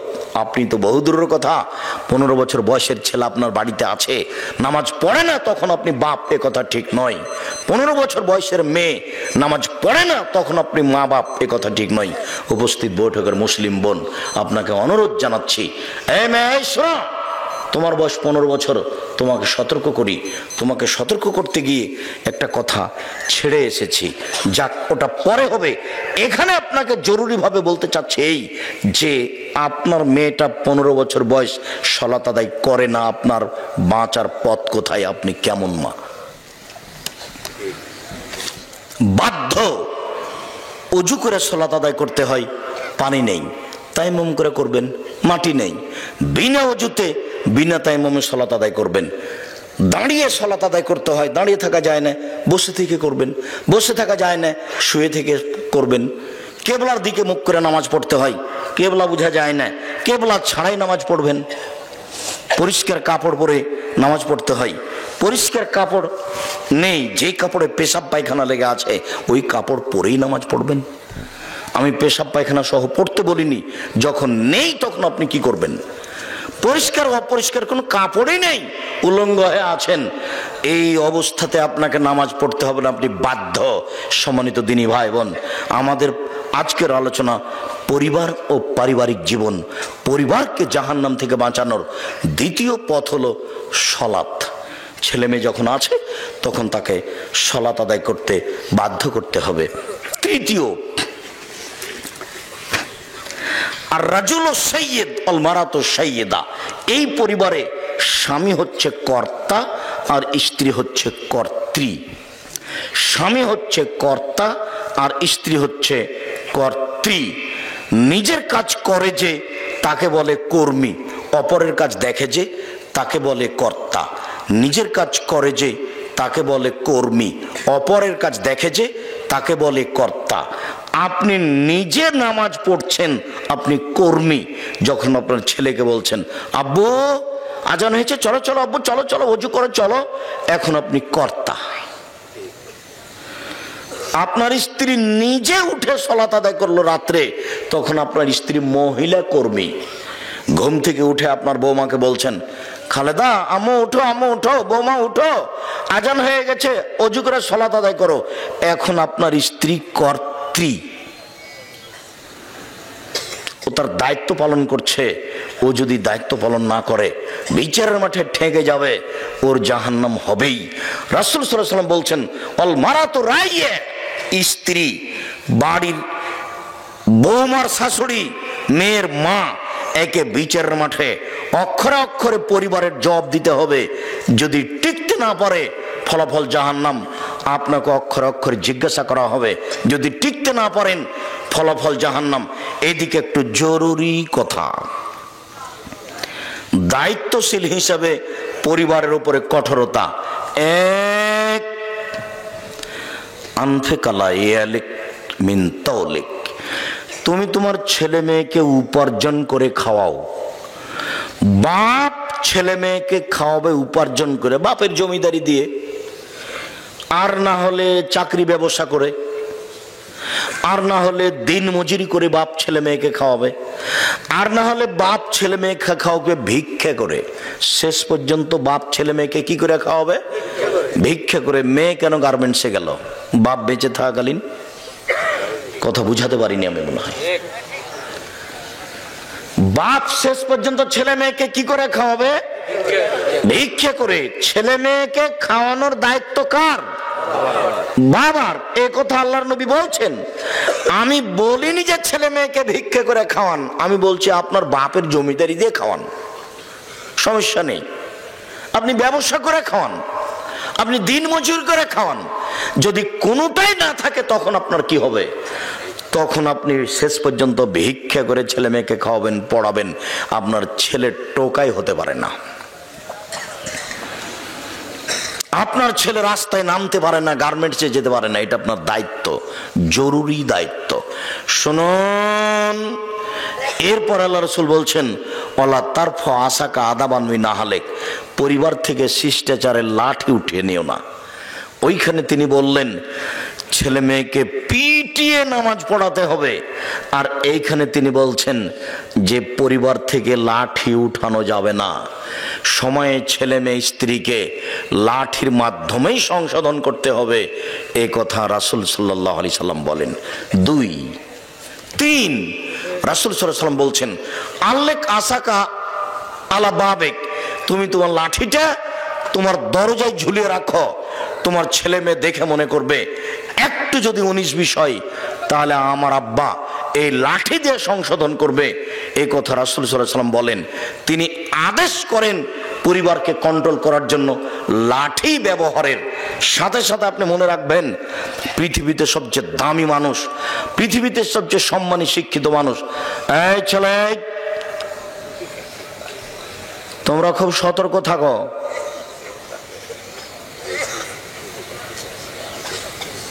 কথা মূল্যায়ন করতে যেন কারো অসুবিধা না হয়। আমরা আপনাদের কিছুক্ষণ পরেই ছেড়ে দেব, কাজে আপনারা পরিবেশ নষ্ট করে কোনো জায়গাতে দাঁড়িয়ে থাকার চেষ্টা করবেন না। আর পেশাব পায়খানার প্রয়োজন হলে একটু দেরিতে, কিছুক্ষণ পরেই আমরা আপনাদের অবসরে চলে যাব। কাজে আপনি মনে করবেন না কোনো সময় যে আমি এই কথাগুলি ছেড়ে চলে যাই, বা একটু চা খেয়ে আসি, বা একটু পানি পান করে আসি, এটা আপনি মনে করবেন না। আপনার সব কিছু দোকানপাট অপেক্ষা করছে। ছেলে মেয়েকে সংশোধন করতে হবে লাঠি দিয়ে। পৃথিবীর সবচেয়ে দামি মানুষের কথা বলেন, পৃথিবীতে সবচেয়ে ভদ্র মানুষের কথা বলেন। মুহাম্মদ সাল্লাল্লাহু আলাইহি সাল্লামের উপর দিয়ে ভদ্র মানুষ পৃথিবীতে কেউ জন্ম নেননি। মুহাম্মদ সাল্লাল্লাহু আলাইহি সাল্লামের উপর দিয়ে কোনো দামি মানুষ কেউ পৃথিবীতে জন্ম নেয়নি। কিন্তু তিনি পরিবারকে কন্ট্রোল করতে বলছেন কি দিয়ে? লাঠি দিয়ে। এটা আপনি ভুল বুঝিয়েন না। আপনার মেয়েই রাস্তাঘাটে চলছে কেন? আপনার কারণে। এখন আপনার মেয়ে মাথায় কাপড় না দিয়ে বসে আছে আপনার স্বভাবের কারণে। আপনার স্বভাবই খারাপ। আপনার স্ত্রী এখানে বসে আছে ছোট ব্লাউজ পরে, আপনার স্বভাবের কারণে। বিবাহ করতে পারলেই স্বামী হওয়া যায় না, ক্ষমতার নাম স্বামী। আল্লাহ রাসূল বলছেন যুবক ক্ষমতা থাকলে বিবাহ করো। ক্ষমতা মানে স্ত্রী মিলনের ক্ষমতার নাম ক্ষমতা নয়। ক্ষমতা মানে মোহর দিতে পেরেছি 2 লক্ষ, তার নাম ক্ষমতা নয়। ক্ষমতা মানে স্ত্রীর জন্য বাড়ি তৈরি করেছি, পেশাব পায়খানা তৈরি করেছি, তার নাম ক্ষমতা নয়। ক্ষমতা মানে চোখ যেভাবে ঘুরে বউ সেভাবে চলে, তার নাম ক্ষমতা। চোখ যেভাবে ঘুরে, মানে বউকে যেভাবে উঠতে বলে সেভাবে উঠে, বউকে যেভাবে বসতে বলে সেভাবে বসে, তার নাম ক্ষমতা। আয়েশা রাদিয়াল্লাহু তাআলা আনহা বলছেন তার বদনামের কথা, তার খালাকে নিয়ে পেশাব পায়খানা করতে বাইরে গেছে, তো ফিরে আসার সময়তে তার খালা পায়ে কাপড় বেঁধে পড়ে গেছে। তখন তার খালা বলছেন মেস্তা ধ্বংস হোক। তখন আয়েশা রাদিয়াল্লাহু তাআলা বলেন কি খালা, মেস্তা হচ্ছে বদরি সাহাবী, আপনি তার বদদুয়া করলেন কেন? কেন খালা বললেন মেস্তা ধ্বংস হোক? ছি ছি ছি ছি খালা, এটা কথা হলো? মেস্তা হচ্ছে বদরি সাহাবী, বদরে উপস্থিত ছিলেন, বদরের যুদ্ধে। তখন খালাতে বলছে এই খাকের মেয়ে, তুমি জানো বগুড়ার ভাষায়, ধুর হামদা, তুই জানিস ঘটনা কি? কি খালা? মেস্তা তো তোর নামে বদনাম করেছে, তুই নাকি সাফনের মুআত্তালের সাথে জেনা করেছিস, এটা যে সবাই বলছে। মেস্তা বলে বেড়াচ্ছে খালা এ কথা কি আল্লাহর নবী জানেন? হ্যাঁ। খালা এ কথা কি আমার আব্বা জানেন? হ্যাঁ। খালা এ কথা কি আমার আম্মা জানেন? হ্যাঁ, সবাই জানে। একটু পর আল্লাহর নবী এসেছেন বাড়িতে। তখন আল্লাহর নবীকে আয়েশা বলছেন আমি আমার বাপের বাড়ি যেতে অনুমতি চাচ্ছি। বুখারী মুসলিমের হাদিস। আমি বুঝাতে পারিনি কি বলতে চাচ্ছি। আমি বুঝাতে চাচ্ছি যে আয়েশা বাপের বাড়ি যাবে, তাই অনুমতি চাচ্ছে কার কাছে? স্বামীর কাছে। আমি যদি বুঝাতে না পারি তাহলে আমি অক্ষম, জাতিকে বুঝাতে পারলাম না যে ধর্ম কাকে বলে। আপনার স্ত্রী আপনাকে না বলে পা বাইরে ফেলতে পারে না, এই কথা মুহাম্মদ সাল্লাল্লাহু আলাইহি সাল্লাম বলেন। পৃথিবীর সবচেয়ে দামি মহিলা এই জটিল পরিস্থিতিতে স্বামীকে না বলে বাড়ির বাইরে যেতে পারছেন না। বাড়ির বাইরে যাওয়ার কোনো অধিকার নেই। আর একটা ঘটনা দেখবেন, শুধু খালি ওই যে স্বামী কবরস্থানে এখানে দাঁড়িয়ে হাত তুলে দোয়া করছেন, এইটুকু গেছেন বাইরে, তাই মাথায় কাপড় দিয়ে যাচ্ছেন। উনি বলছেন যে দেখলাম আল্লাহর নবী আমার পাশে শুয়ে গেলেন জুতা স্যান্ডেল কাপড় চোপড় রেখে, তারপর তিনি ভাবলেন যে আমি ঘুমিয়ে গেছি, কিন্তু আসলে আমি ভান করে ঘুমিয়ে আছি। আমি আল্লাহর নবীকে দেখবো তিনি যান কোথায়, আমি ঘুমাইনি, আমি ভান করে ঘুমিয়ে আছি। তিনি উঠলেন, জুতা স্যান্ডেল নিলেন, কাপড় নিলেন, ধীরে দরজাটা খুললেন, বাইরে চলে গেলেন। আমিও উঠলাম, কাপড় চোপড় নিলাম, মাথায় কাপড় দিয়ে নিলাম। গভীর রাত, এই 20 রাত হবে। মসজিদে নববী থেকে কবরস্থান পাশে আছে, 20 রাত 30 রাত না হয় হলো। এইটুকু আয়েশা বের হয়ে যাচ্ছেন, সুন্দর করে মাথায় কাপড় দিয়ে বের হচ্ছেন। দেখি স্বামী ওই যেখানে হাত তুলে দোয়া করছেন। ঘুরলেন, আমিও ঘুরলাম। জোরে হাঁটলেন, আমিও জোরে হাঁটলাম। দৌড়ালেন, আমিও দৌড়ালাম। আমি আগে বিছানে চলে এসেছি। আল্লাহ নবী আমার পাশে এসে বলছেন কি খবর আয়েশা, মোটা শ্বাস কেন? গা হসে গেছে। দেখেন, আসলে আমি পরীক্ষা করছিলাম আপনি আমার কাছ থেকে অন্য কোনো স্ত্রীর কাছে যান নাকি, এটা দেখছিলাম। তো দেখলাম আপনি কবরস্থানে গিয়ে হাত তুলে দোয়া করছেন। মাথায় কাপড় দিয়ে গেলেন পৃথিবীর সবচেয়ে দামি মহিলা, এইটুকু রাস্তা, রাতে কোনো মানুষ নেই। আরেকটা কথা শোনেন, আয়েশা রাদিয়াল্লাহু তাআলা বলছেন আল্লাহর নবীর কবর হলো আমার ঘরে, তো আমি এখন ওই ঘরে ঢুকি, মাথায় কাপড় দিনে অত হিসাব করি না, কেন এটা আমার স্বামীর কবর। কয়দিন পরে কবর হলো ওখানে আমার বাপের, তখন আমি মাথায় কাপড় দিনে এমনিতেই ঢুকি, কেন এটা আমার স্বামীর কবর, এটা আমার বাপের কবর। কয়দিন পরে ওখানে কবর হলো উমারের, তখন আমি লজ্জা করি, না না না না, এখানে একজন বেগানা পুরুষ আছে, বড় শক্তিশালী মেজাজি মানুষ, আমার বড় লজ্জা হয় উমরকে। আমি সেদিন থেকে ওখানে মাথায় কাপড় ছাড়া একদিনও ঢুকিনি। আয়েশা মরা মানুষকে লজ্জা করেন, মাথায় কাপড়ে তো ঢোকেন, আর আপনি মহিলা মানুষ, আপনার শরম হয় না? কি করে আপনি ছোটবেলা পরে পুরুষের সামনে হাঁটেন, আপনার একটু লজ্জা হয় না কেন? কি করে আপনি মাস্টার ডিগ্রি পাস মহিলা আপনার মাথায় কাপড় নিয়ে দিন রাত ঘুরে বেড়াচ্ছেন, আপনার একটু লজ্জা হয় না কেন? শরম হয় না কেন? হায়া হয় না কেন? আপনার স্বামী কাপুরুষ একটু বলে না কেন? আপনার বাপ কা পুরুষ একটু বলে না কেন? সব মিলে সংসার, বাপ মিলে সংসার, স্বামী মিলে সংসার, স্বামী স্ত্রী মিলে সংসার, লাঠি দিয়ে সংসার, এ কথা মুহাম্মদ সাল্লাল্লাহু আলাইহি ওয়াসাল্লাম বলেছেন, আমি বলিনি। আমি এখানে বলার কিছুই না, কেউ না। আয়েশা একটা মরা মানুষকে লজ্জা করছেন, কথা মনে হয় বুঝাতে পারলাম না। জি, শুকরিয়া, জাযাকুমুল্লাহ খায়ের। আপনি কথাটা স্মরণ রাখেন, সময় আপনি বলতে পারবেন যে বিষয়টি এরকম। সম্মানিত দিনী ভাই বোন, আমরা এই অংশে খুব তাড়াতাড়ি এসে আরেকটা ছোট্ট অংশ বলে শেষের অংশের দিকে যাচ্ছি। আরেকটা অংশ হচ্ছে এই, রাসূল সাল্লাল্লাহু আলাইহি ওয়াসাল্লাম বলেন, মান কানাত লাহু ওয়ালিদা ফাআল্লামাহা ফাহসানা তালিমাহা ওয়া আদাবাহা ফাহসানা তাতিবাহা। কারো যদি কাজের মেয়ে থাকে, সেজন্য তাকে শিখিয়ে দেয়, সুন্দর শিখিয়ে দেয়, শিষ্টাচার শিখিয়ে দেয়, সুন্দর শিষ্টাচার শিখিয়ে দেয়, তাহলে তার ডবল নেকি। ছেলে মেয়েকে তো পড়াতে হবেই, কাজের মেয়েকে পড়াতে হবে, কাজের মেয়েকে শিষ্টাচার শিখিয়ে দিতে হবে। আমি আর আপনি বুঝতে পারলাম না শিষ্টাচার কাকে বলে। সম্মানিত দিনী ভাই বোন, সেই দিনের হাদিসটা কি মনে আছে যে জাবের রাদিয়াল্লাহু তাআলা আনহু আল্লাহর নবীর সাথে যুদ্ধ করে আসছিলেন, মদিনায় ঢুকবেন, তখন আল্লাহ রাসূল বলেন, এই থামো, বাড়ি যেতে পাবা না, এইখানে অবস্থান করো, সকালে মদিনায় ঢুকতে হবে, এখন নয়। তখন জাবের বলছেন, আল্লাহর নবী, আমি নতুন বিবাহ করেছি, আমাকে বাড়ি যেতে অনুমতি দেন। তখন আল্লাহ রাসূল বলছেন, বিকরা নাম সাইয়্যিব, কুমারী মেয়ে বিবাহ করেছো না তালাক প্রাপ্তা মেয়ে বিবাহ করেছো? তখন তিনি বলছেন, সাইয়্যিব, তালাক প্রাপ্তা মেয়ে বিবাহ করেছি।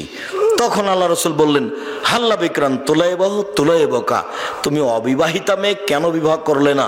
তুমি তার সাথে খেলতে, ও তোমার সাথে খেলতো, তুমি তার সাথে খেলতে, ও তোমার সাথে খেলতো। আল্লাহর নবী তো যা বললেন। এখন জাবের রাদিয়াল্লাহু তাআলা কি বলছেন শুনেন।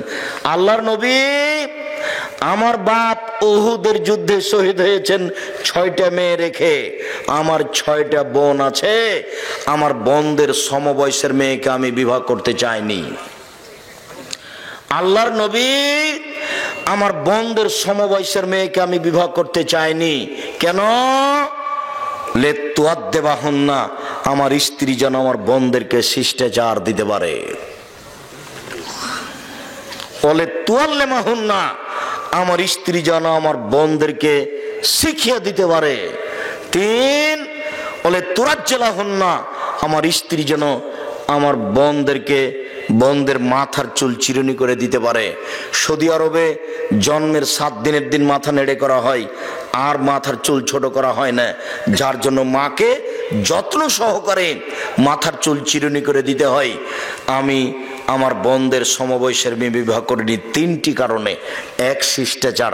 বলো যুবক, তোমার ছোট ভাইয়ের প্যান্টটা টাকনুর নিচে আছে, এটা কোন শিষ্টাচার? বলো যুবক, তোমরা সবাই বাড়িতে ঢুকছো সালাম ছাড়াই, বলো এটা কোন শিষ্টাচার? বলেন আপনার দিনী ভাই, আপনারা সবাই বাড়িতে আছেন, আপনার বাড়িতে চলাফেরা হচ্ছে, সবাই কেউ যখন বিদায় নিচ্ছে তখন টাটা বাই বাই বলে বিদায় দিচ্ছে, সবাই আপনারা বাম হাতে খাচ্ছেন, পান করছেন, এটা কোন শিষ্টাচার? একটুকু কেন আপনাদের শিষ্টাচার বলে একটু শরম হয় না? আপনার বাড়িতে একটা মোবাইল রিং হচ্ছে, অন করে আপনি বললেন হ্যালো, কেন আপনি? তাহলে এটা গরু ছাগল পশু প্রাণীর মতো জীবন, ভুল হচ্ছে। রাসূল সাল্লাল্লাহু আলাইহি ওয়াসাল্লাম বললেন, শোনো, ভালো বন্ধুর উদাহরণ আর মন্দ বন্ধুর উদাহরণ কামারের মতো আর আতরওয়ালার মতো। তোমার যদি বন্ধু আতরওয়ালা হয়, তাহলে তুমি কিনে নিবা আতর বন্ধুর কাছ থেকে, নলে এমনিতেই দিবে। যদি কিনে না নাও, এমনিতে যদি না দেয়, বন্ধুর পাশে বসে থাকলে আতরের গন্ধ পাবা তো। আল্লাহ নবী বলছেন, হাদিস বুখারী মুসলিম। তো আপনার ছেলের বন্ধু যদি ভালো হয়, আপনার ছেলে ভালো হবেই। আতরওয়ালা যেমন আতরের সেন্টকে ঠেকাতে পারবে না, আপনার ছেলের বন্ধু যদি ভালো হয়, তার ভালো চালচলন ঠেকাতে পারবে না, আপনার ছেলের কাছে চলে আসবে। আপনার মেয়ের বান্ধবী যদি ভালো হয়, তাহলে আপনার মেয়ে ভালো হয়ে যাবে, ওই গতিতেই সে গড়ে উঠবে। এ কথা রাসূল সাল্লাল্লাহু আলাইহি ওয়াসাল্লাম বলেন। তিনি বলেন, কারো বন্ধু যদি কামার হয়, কর্মকার হয়, তাহলে হয়তো বা পাশে বসে থাকলে আগুন ছিটকে এসে কাপড় জ্বলে যেতে পারে। যদি আগুন ছিটকে কাপড় না জ্বলে, তাহলে পাশে বসে থাকলে নাকে মুখে ধোঁয়া লাগবে। কামারের পাশে বসে থেকে নাকে মুখে ধোঁয়া লাগবে না, এই কথা যেমন মিথ্যে, আপনার ছেলের বন্ধু খারাপ, আপনার ছেলে খারাপ হবে না, এই কথা তেমনি মিথ্যে। কামারের পাশে বসে থেকে নাকে মুখে ধোঁয়া লাগবে না, এই কথা যেমন মিথ্যে, আপনার মেয়ের বান্ধবী খারাপ, আপনার মেয়ে খারাপ হবে না, এই কথা তেমনি মিথ্যে। শুনুন, কামারের পাশে বসে থেকে নাকে মুখে ধোঁয়া লাগবে না, এই কথা যেমন মিথ্যে, যে দল করেন সেই দলের প্রতিক্রিয়া আপনার ভিতরে আসবে না, এই কথা তেমনি মিথ্যে। দুই বোন খুব ভদ্র নম্র, দেখতেও সুন্দর, চালচলন ভালো, একজন আর একজনকে ছেড়ে থাকতে পারতো না। যমজ বোন, মাস্টার ডিগ্রি পাস করেছে, দুই বোন একসাথেই থাকে, একসাথেই চলে। বিবাহ হয়েছে একজনের বিএনপির লোকের সাথে আর একজনের আওয়ামী লীগ লোকের সাথে, দুই বোন আর কথা বলে না। ওটা হতেই হবে, কোনো পথ নেই। ওটা আল্লাহর নবী বলছেন। আপনার ছেলের সবচেয়ে খারাপ বন্ধু হলো মোবাইল। তুমি মোবাইল ব্যবহার করো না, এটা তোমার উপরে প্রথম জরুরি আদেশ। উপস্থিত বৈঠক হলো মুসলিম বোন, এটা তোমার বাপ মায়ের অযোগ্যতা, তুমি মোবাইল ব্যবহার করবাই না। তোমার বাপের মোবাইলে রিং হচ্ছে, ধরবা না, শেষ পর্যন্ত ধরোই, তাহলে অন করে দিয়ে বলবে, জি আসসালামু আলাইকুম, কে বলছিলেন? আমার আব্বা বাড়িতে নাই, পরে কথা বলিয়েন, রেখে দাও, তাহলে তোমার নাম্বারটাও নিবে না। আর তুমি যদি অন করে দিয়ে বলো, ভাইয়া কে বলছিলে ভাইয়া, তাহলে তো তোমার নাম্বার ধরে রাখবে। নারীদের কণ্ঠ নারী, এ কথা আল্লাহ বলেন। নারীদের কণ্ঠ নারী, এ কথা আল্লাহ বলেন। নারীদের কণ্ঠ নারী, এ কথা আল্লাহ বলেন। তোমাকে একটু বিবেচনা করে চলতে হবে। পুরুষকে বিপদে ফেলে পাপী করে দিয়ে নিজেকে শিক্ষিতা মেয়ে মনে করো না। পুরুষকে জাহান্নামের দিকে ঠেলে দিয়ে নিজেকে বুদ্ধিমতী শিক্ষিতা মনে করিও না। নিজেকেও জাহান্নামে যেতে হবে ওর সাথে সাথে। যুবক, তোমাকে বলছি, সেই দিনও বলে গেছি, আজকেও বলছি, যে তোমার মোবাইলে আজ থেকে যেন কোনো মেয়ের নাম্বার না থাকে। শোনো, খুব জটিল কাজ।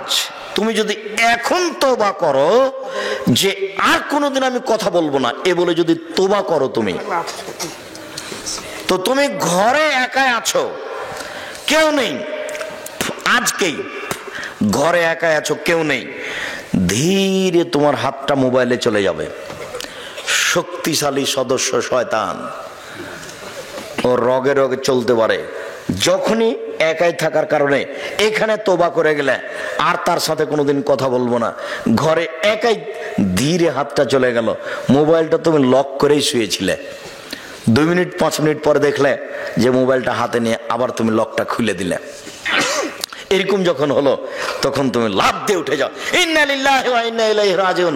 এ তো শয়তান চলে এসেছে, তোর মুখে আমি লাথি মারি, শয়তান তোর মুখে আমি লাথি মারি, দেখি তুই জয় হোস না আমি জয় হই, আমি মোবাইলে হাত দেব না। নাউজুবিল্লাহি মিন জালিক, নাউজুবিল্লাহি মিন জালিক। শয়তান ঘরে ঢুকে গেছে, তোর মুখে আমি লাথি মারি শয়তান। তুমি লাফ দিয়ে ঘরের বাইরে চলে যাওয়া। বুঝতে পারছো না মনে হয় কথাটা? তার মানে শয়তানকে তুমি পরাস্ত করবে কিভাবে? আল্লাহ বলছেন, ও হচ্ছে তোমার স্পষ্ট খোলাখলি শত্রু। এই ভাষাগুলো আল্লাহ কোরআন মাজিদে ব্যবহার করছে। আদব্য মুবিন, ও হচ্ছে স্পষ্ট শয়তান। সম্মানিত দিনী ভাই বোন, আমার এই অংশে এসে আপনার স্ত্রীর সাথে একটা পরামর্শ আর আপনার মেয়ের সাথে একটা পরামর্শ, এই দুটো এক খেলে চেয়ে থাকবেন, 19 বিষয় না যেন। প্রথমে আপনার স্ত্রীর সাথে একটা পরামর্শ পেশ করি, এদিকে শুনেন। আল্লাহ নবী বসেছিলেন, কিছু ইহুদি লোক আসলো, এসে আমাদের নবীকে বলছেন আসসালামু আলাইকুম, অর্থ হলো আপনার মরণ হোক। তখন আল্লাহ নবী বললেন ওয়ালাইকুম, তোমাদেরও হোক। কিন্তু এই কথা আয়েশা রাদিয়াল্লাহু তাআলা শুনতে পাননি। উনি আয়েশা পিছন দিকে ছিলেন একটু দূরে, বলার সাথে সাথে একবারে ক্ষেপে উঠেছেন, এভাবে বলছেন আসসালামু আলাইকুম ওয়া লানাতু আলাইকুম আলাইকুম আল গাযাবা আলাইকুম, মরণ তোমাদের হোক, তোমাদের উপর অভিশাপ হোক, তোমাদের উপর আল্লাহর গজব নাযিল হোক। একবারে একসাথে 3-4 বাক্য। তখন আল্লাহ রাসূল বলছেন আলাইকে বিরিফকে, নরম হও, নরম হও। পৃথিবীর সবচেয়ে দামি মহিলাকে আদেশ করছেন আল্লাহর নবী, নরম হও। তখন আয়েশা বলছেন আলাম তাসমা মা কালু, ওরা কি বলেছে আপনি শুনেননি? তখন আল্লাহ রাসূল বলছেন আলাম তাসমা মা কুলতু, আমি কি বলেছি তুমি শোনোনি? ওরা বলেছে আসসালামু আলাইকুম, আপনার মরণ হোক। আমি বলেছি ওয়ালাইকুম, তোমাদের হোক। তো সমান সমান তো হয়ে গেছে। তা আমি তো সমান সমান বলেই ফেলেছি, তুমি আবার এত কিছু বললে কেন? নরম হও, ফল ফসা, কঠোর হয় না, কর্কশ হয় না, নরম ভাষাতে কথা বলিও। পৃথিবীর সবচেয়ে দামি মহিলা হচ্ছেন আয়েশা রাদিয়াল্লাহু তাআলা আনহা।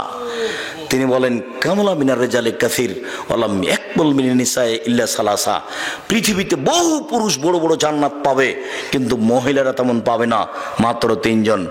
1 ইমরাত ফেরাউন, ফেরাউনের স্ত্রী আসিয়া। 2 বিনত ইমরান, ইমরানের মেয়ে মারিয়াম। 3 ফজল আয়েশা আলা সাইরিন নিসায়ে কাফাজলিস সারিদে আলা সাইরিত তমে, আয়েশার সম্মান পৃথিবীতে সকল মহিলার উপরে। সারিদ খাদ্য যেমন দামি, সমস্ত খাদ্যের উপরে, সারিদ মানে গোস্তের ঝোলে রুটি ভিজিয়ে খাওয়া হলো সবচেয়ে দামি খাদ্য আরবিদের নিকটে। এইটা যেমন খাদ্য হিসাবে দামি, আয়েশা তেমন মহিলা হিসাবে সবচেয়ে দামি। এত বড় দামি মহিলাকে আল্লাহ নবী বলছেন নরম হও। তো আপনার স্ত্রীকে আয়েশার চেয়ে দামি? তাকে একটু নরম হওয়ার জন্য বলতে পারেন না? তাকে একটু ধৈর্যশীল হওয়ার জন্য বলতে পারেন না? মাঝে মধ্যে আপনাকে বলতে হবে। আল্লাহর নবী যদি বলা প্রয়োজন মনে করেন, তাহলে আপনাকে প্রয়োজন মনে করতে হবে। আপনার সাথে আপনার স্ত্রীকে নিয়ে পরামর্শ শেষ করলাম, এবার আপনাকে নিয়ে আপনার মেয়ের সাথে একটা গুরুত্বপূর্ণ পরামর্শ। এদিকে দেখেন, আয়েশা রাদিয়াল্লাহু তাআলা আনহা আল্লাহর নবীর সাথে যুদ্ধ করে আসছিলেন। তো এক জায়গায় আয়েশার হার, গলার হার কোথায় পড়ে গেছে উনি বুঝতে পারেননি। এখন সবাই মিলে হার খুঁজতে লেগেছেন, হার পাওয়া যায় না। কোথায় কোথায় কোথায় কে নিল, কোথায় কোথায় হারালো। পানিতে নামাজের টাইম হয়ে গেছে, সলাতের টাইম হয়ে গেছে, পানি নেই, অজু করতে পারে না, সলাত পার হয়ে সময় পার হয়ে যাচ্ছে, সবাই বিপদে। তখন জনগণ আবু বকর সিদ্দিকের কাছে এসে বলছেন আপনি জানেন আপনার মেয়ে কি ঘটিয়েছে? কি হয়েছে? আমার মেয়ে কি করেছে? কেন আপনার মেয়ে হার হারিয়ে দিয়েছে, তো আমরা কেউ তো যেতে পারছি না, সবাই আটকা পড়েছে, তো এখানে পানি নেই, তো অজু করতে পারছি না, সলাত আদায় করতে পারছি না। তাই এই কথা শুনে মেয়ের উপর এমন ক্ষেপে গেলেন। আয়েশা বলছেন আমার স্বামী আমার উরু রানের উপরে মাথা দিয়ে ঘুমিয়েছিলেন, আমার বাপ আসলেন রাগ করে, ফাল্লাকা জানি লাকচাতান শাদিদা, আমার কোমরের উপরে কয়েকটা কিল মারলেন, এত জোরে মারলেন আমার স্বামী আমার উরু রানের উপরে মাথা দিয়ে না ঘুমালে মায়ের কারণে দূরে সরে যেতাম, তিনি এত জোরে মারলেন। সবচেয়ে বড় মানুষে মারলেন কে? আবু বকর সিদ্দিক রাদিয়াল্লাহু তাআলা আনহু। সবচেয়ে বড় মহিলাকে মারলেন, আয়েশা রাদিয়াল্লাহু তাআলা আনহাকে মারলেন। সবচেয়ে বড় মানুষের সামনে মারলেন, মুহাম্মদ সাল্লাল্লাহু আলাইহি সাল্লামের সামনে মারলেন। অবস্থাটা বেটির উরু রানের উপরে জামাই মাথা দিয়ে ঘুমিয়ে আছেন, ওই সময়তে মারলেন। বুঝাতে পারেননি কথা। পূর্ণ যুবতী মেয়েকে মারলেন, বিবাহদারী মেয়েকে মারলেন, দিন দুপুরে মারলেন, খোলা মাঠে মারলেন, 1400 মানুষের সামনে মারলেন, হাত দিয়ে মারলেন। এত বড় বাপে এত বড় বেটিকে এত বড় মানুষের সামনে, এতগুলো মানুষের সামনে দিন দুপুরে মেরে দিলেন। আর আমার মেয়ে ক্লাস 10-এ পড়ে, মাথায় কাপড় দেয় না, আমি তাকে ধমক দিতে পারি না। আমি আবার বাপ, আমার মতো কাপুরুষ ঘৃণিত বাপ বেঁচে থাকার চেয়ে না থাকাই ভালো। বুখারী মুসলিমের হাদিসে বোঝা যায় বাপের কাছে মেয়ে কোনোদিন বড় হয় না। 7 ছেলের মা হলেও যে কোনো সময়ে বাপ মেয়েকে পিটিয়ে ঠিক করবে, এটাই ঠিক। একাধিক সহিহ হাদিসে যা বোঝা যায়, তার একটি হাদিস এখন বুখারী মুসলিমের হাদিস আমি পেশ করলাম। অন্তত শেষ 2টি পরামর্শ আপনাকে সাথে রাখার জন্য অনুরোধ জানাচ্ছি। এক, স্ত্রীকে মাঝে মধ্যেই উপদেশ দিবেন, যেমনভাবে আল্লাহ নবী বললেন, আয়েশা নরম হও, কঠোর হও না, ভালোভাবে মানুষের সাথে কথা বলতে শিখো। যেমনভাবে আবু বকর সিদ্দিক মেয়েকে মেরে দিলেন, অথচ মেয়ে সবচেয়ে দামি সম্মানিত দিনী ভাই বোন, আদর্শ পরিবারের উপরে, আপনার পরিবার ও পারিবারিক জীবনের উপরে একটা সংক্ষিপ্ত গুরুত্বপূর্ণ আলোচনা পেশ করার পরে জরুরিভাবে বলছি, আমার একটি দাবি আপনাকে রক্ষা করতে হবে। সেটা হলো এই, আমার জীবনে বড় স্বাদ, এদেশের মাটিতে আমি উন্নত মানের প্রতিষ্ঠান গড়বই ইনশাআল্লাহ। সেটাই হচ্ছে জামিয়া সালাফিয়া ডাঙ্গিপাড়া পবা রাজশাহী, সেটাই হচ্ছে রূপগঞ্জ নারায়ণগঞ্জ ঢাকা। আমার যেটা দাবি আপনার উপরে, সেটা একটু খালি আল্লাহকে বলবেন, আল্লাহ আব্দুর রাজ্জাক সাহেব যে প্রতিষ্ঠান করছে এটা তুমি কবুল করো। আর দ্বিতীয় যেটা, সেটা হলো এই যে জামিয়া সালাফের পক্ষ থেকে একটা পত্রিকা বের হয়, এটা জামিয়া সালাফের মুখপাত্র পত্রিকা। 20 টাকা মূল্য, সারা পৃথিবীর প্রত্যেকটা বাঙালি কিনবে, এটা আমার দাবি, আন্তরিকভাবে তার উপরে দাবি। এই 20 টাকাকে সে যেন বড় মনে না করে, তাহলে এই প্রতিষ্ঠানের, এই পত্রিকার অনেক উপকার করা যাবে, অন্যান্য বই সহ। সাথে সাথে আব্দুল্লাহর বইটি আছে, দেখবেন মিন্নাতুল বারি, বুখারীর ব্যাখ্যা হিসাবে বাংলা ভাষায় নয়, আরবি উর্দু ভাষায় এই মানের কোনো বই বের হয়েছে বলে আমার অবগতিতে নেই। মিন্নাতুল বারি, আদর্শ পরিবার, আদর্শ পুরুষ, আদর্শ নারী, যেসব বইগুলি লিস্টে যা আছে সব বইগুলি যাওয়ার সময়তে নিয়ে যাবেন। বিশেষভাবে জরুরি কথা, 13-14 ফেব্রুয়ারি সম্মেলন রাজশাহীতে, আর 5-6 মার্চ সম্মেলন রূপগঞ্জ নারায়ণগঞ্জ ঢাকায়। আর 2 প্রতিষ্ঠানে ভর্তির তারিখ পৌহিদের জন্য। আদর্শ নারী, আদর্শ পরিবার, এই বইগুলি সংগ্রহ করবেন আপনারা। আর পত্রিকা ছাড়া কেউ যাবেন না। আমরা আলোচনার শেষে আপনাদেরকে আজকের আলোচনা মেনে চলার জন্য অনুরোধ জানিয়ে বলছি, আল্লাহ ওই পত্রিকা হাতের বাম দিকে আছে, বই পুস্তক সব হাতের বাম দিকে আছে, সামনে নিয়ে আসা হয়নি কেন? আচ্ছা, বাম দিকে আছে। আসসালামু আলাইকুম হুজুর, নামাজের বৈঠকে কি আঙ্গুল বারবার নড়াতে হবে? জি, বারবার নড়াতে হবে। একবার নড়ানোর কোনো হাদিস দুনিয়াতে জাল ভুয়া হাদিসও নেই। অজু ছাড়া কোরআন ধরা যাবে কি? জি, যাবে। মিলাদের বিষয় তাবারক খাওয়ার ব্যাপারে জানতে চাই। মিলাদ ও বেদাত, তাবারক ও বিদাত, পাপের কাজ, বেঁচে থাকবেন। ইল্লাল্লাহ জিকিরের বিধান কি? ইল্লাল্লাহ জিকির হারাম। ইল্লাল্লাহ কোন জিকির নাই দুনিয়াতে। আল্লাহু আকবার, এটা হবে জিকির। স্বামী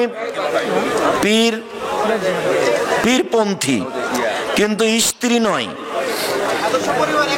কিছু বলে বউকে ছাড়তে রাজি আছে, কিন্তু পীরকে ছাড়তে রাজি না। নাউজুবিল্লাহ মিন যালিক, নাউজুবিল্লাহ মিন যালিক। পীর মুরিদের 24টা নীতি আছে। তার একটা নীতি হলো, মুরিদকে থাকতে হবে পীরের কাছে। মরা মানুষ যেমন গোসলদাতার হাতে, মরা মানুষ যেমন কিছু বলতে পারে না গোসলদাতাকে, যেখানে হাত লাগায় যেটাই করুক, ঠিক মুরিদ তেমন পীরের কাছে। একটু কিছু বললে মুরিদি কেটে যাবে। আল্লাহর কাছে দোয়া করেন, আল্লাহ যেন আপনাকে মুরিদ থেকে বাঁচায়। দেশে আলেম ওলামা আছে, স্বামীর সাথে জোর গলায় কথা বললে কি তার স্বামী শাস্তি হবে? জি না, জোর গলায় কথা বলিয়েন না, কোনো শাস্তি হবে না। মানুষ অন্য কারো সাথে ঝগড়া করে যদি না কথা বলে, তার কি হবে? কথা বলতে হবে, 3 দিন যেন পার না হয়। ঝগড়া করেছেন হয়েছে মানুষ মাত্র, আবার সালাম করে সংশোধন হয়ে যান। আর সবাই বই নিয়ে যাবেন, জায়গা কম সংকীর্ণ, যার কারণে দেরি হচ্ছে। আমি আছি আপনাদের সাথে। আর যদি টাকা না থাকে তাহলে শেষ কথা আছে, মাসিক আল ইতেসাম পত্রিকা 20 টাকা দিয়ে নিয়ে যাবেন কারোর কাছে কর্জন নিয়ে। মাসিক আল ইতেসাম পত্রিকা ছাড়া কেউ বাড়ি যাবেন না। সাদাকাতুল ফিত্রের কখন তুলতে হবে? 28শে রমজানে পারা যায়, 27শে রমজান হবে না। 28শে রমজান থেকে সাদকাতুল ফিতরা উঠাবেন। এদিকে নামের পূর্বে মাওলানা লেখা যাবে কি? যায়, না লেখাই ভালো। নামের পূর্বে মোহাম্মদ লেখা যাবে কি? যাবে না, প্রয়োজন নেই। মেয়েদের সাধারণ পর্দা কতটুকু? এই যেসব মেয়েরা বোরকা পরে চোখ সামান্য দেখা যায়, এটা ভালো, অসুবিধা নেই। ঢিলা ঢালা বোরকা হবে, চোখ সামান্য দেখা গেলে কোনো সমস্যা নেই, চশমা ব্যবহার করবে। বাস পোশাকটা ঢিলা ঢালা হবে, যে পোশাক পরে আছে চশমা ব্যবহার করলে হবে। মুখ খোলা যায় প্রয়োজনে। আমি 5 ওয়াক্ত নামাজ ওয়াক্তের শুরুতে জামাতের সাথে পড়তে চাই, কিন্তু আশেপাশে আহলে হাদিসের কোনো মসজিদ না থাকায় উক্ত সময় জামাতে নামাজ আদায় করতে পারি না। একাই বাড়িতে পড়বেন। বিভিন্ন আলেমের বিভিন্ন মতামত, সবাই হাদিসের রেফারেন্স দেই, এমত অবস্থায় আপনারটাই যে সঠিক তা কি করে বুঝবো? আপনাকে বুঝতে হবে না। সবাই যে দলিল দেয় এটার কি প্রমাণ সেটা বলো তুমি। তোমার এই কথাটাই মিথ্যা। এই ছেলে, বোকা ছেলে, কি বলেছো তুমি? সব আলেম হাদিসের রেফারেন্সে কথা বলে। কে বলেছে বেটা সব হাদিসের রেফারেন্সে কথা বলে? নিয়ে আসো তোমার হুজুরের বক্তব্য, আমি দেখাচ্ছি। এই দেশের মাটিতে যত জানো সবারই নিয়ে আসো। কে বলেছে? তোমার হুজুরের সাথে আমার চ্যালেঞ্জ থাকলো, তোমার হুজুর যদি কোনো বৈঠকে কোনো বক্তব্যে 20টা হাদিস বলে থাকে 20 বছর সময়ের মধ্যে, কি বলো তুমি? তোমার বুদ্ধি হবে কখন? তোমার মাথায় কি গোবর আছে? কোন সাহসে তুমি কথা বলো যে রেফারেন্স দিয়ে কথা বলে? রেফারেন্স কাকে বলে বেটা? ইসব লেখার কাহিনীকে রেফারেন্স বলছো তুমি? হিসাব পাও না কথা বলার? আসসালামু আলাইকুম হুজুর, আমি একজন হানাফি মাযহাব ভুক্ত মুসলমান। ইমাম আবু হানিফা আমাদেরকে নামাজের যে নিষেধ নিয়ম সিস্টেম দেখিয়েছেন বা অন্যান্য ইবাদত, সেগুলি কি তার নিজস্ব বানানো নাকি সহিহ হাদিসে? এইটা আপনাকে দেখতে হবে। কি আল্লাহর নবী বলছেন আমি চলে গেলাম, কোরআন আর হাদিস রেখে গেলাম। তো আপনার ইমামেরটা দেখেন, হাদিসের সাথে যদি মিল খায় করবেন, আর যদি মিল না খায় তাহলে বাদ দিতে হবে। কেননা আল্লাহর নবী যাওয়ার সময় বলেননি যে আমি ইমাম শাফিকে রেখে গেলাম বা ইমাম আবু হানিফাকে রেখে গেলাম রাহিমাহুল্লাহ। উনি বলেছেন যে আমি কোরআন আর সুন্নাহ হাদিস রেখে গেলাম। তুমি এভাবে বুঝলে তো হবে না।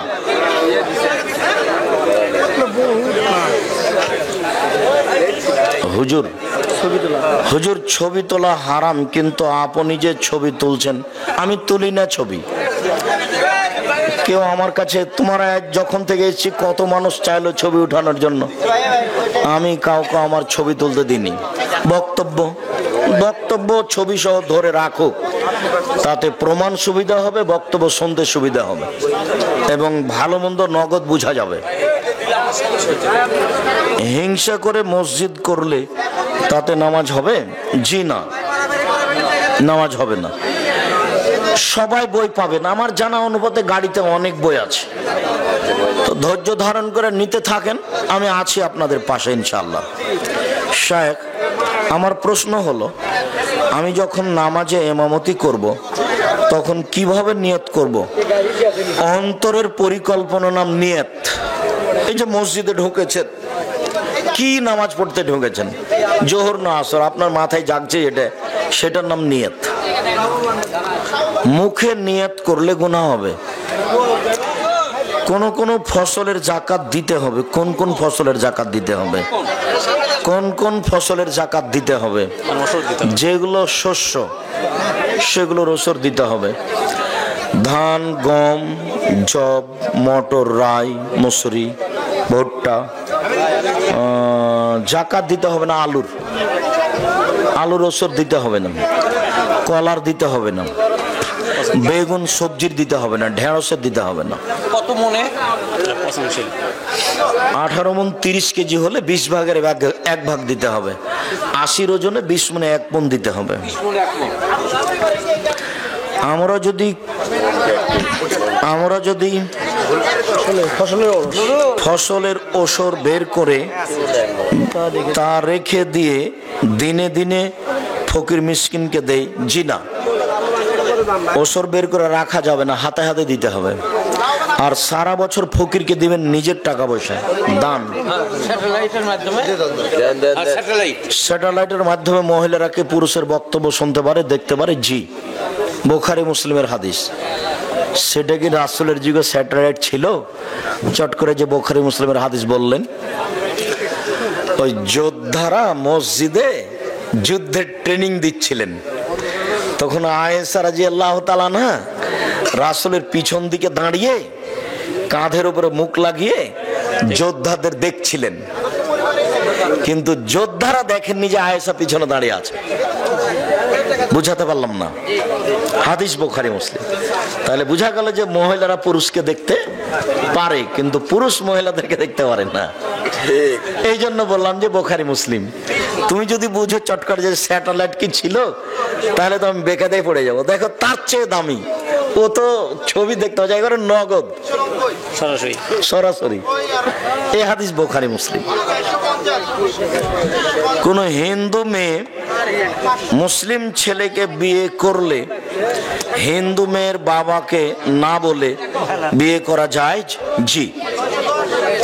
হিন্দু মেয়ের বাবাকে বলা লাগবে না, তখন গ্রামের সর্দার বা চেয়ারম্যান মেম্বার দায়িত্বশীল বিবাহ দিয়ে দিবে। শেষ বৈঠকে তাশাহুদ, দুরুদ ও দোয়া মাসুরা পড়ার অন্য কোনো দোয়া পড়া যাবে কি? জি। সালামের বৈঠকে যত দোয়া মুখস্থ আছে সব পড়বেন। একজন মুসলিম যুবকের জন্য কোন শ্রেণীর মেয়েকে বিয়ে করা যায়? পরহেজগার, তাকওয়াশীল, নামাজি, পর্দাশীল। রাসূল সাল্লাল্লাহু আলাইহি ওয়াসাল্লাম পর্দাশীলের কথাই বলেছেন। দাড়ি কাটা বা শেভ করা যাবে কি? জি না। কাটা শেভ করা হারাম, দুটাই, ছোট করাও হারাম, চেয়ে ফেলাও হারাম।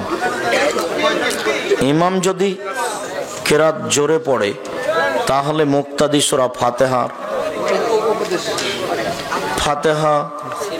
পড়বে কি? জি। ফাতিহার সাথে অন্য কোন সূরা পড়বে কি? জি না, শুধু সূরা ফাতিহা। মুক্তাদি শুধু সূরা ফাতিহা পড়বে, অন্য নয়। আর সব সময় পড়বে, একাই হলেও, জামাতে হলেও, সরবে হলেও, নীরবে হলেও। সাদকাতুল ফিতরের কখন বিতরণ করতে হবে?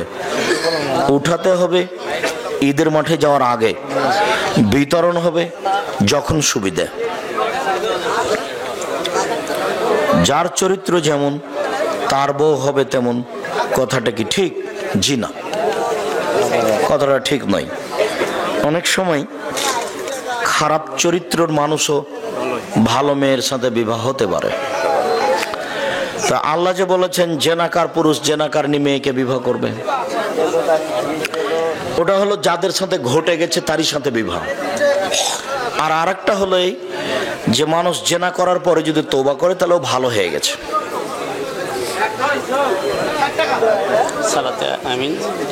সালাতে আমিন জোরে না, আস্তে, জোরে। 8টা সহিহ হাদিস। চুপে আমিন বলার কোনো হাদিস নাই, তবে ধীরে আমিন বলার একটা জয়ীফ হাদিস আছে। এইভাবে আমিন, এভাবে আছে। জি, জয়ীফ। মসজিদের সামনে কবর থাকলে নামাজ হবে কি? সামনে মানে কেবলার দিকে? পূর্ব দিকে থাকলে সমস্যা নেই, উত্তর দক্ষিণ পশ্চিম দিকে থাকলে প্রাচীর দিয়ে ঘেরে দিতে হবে।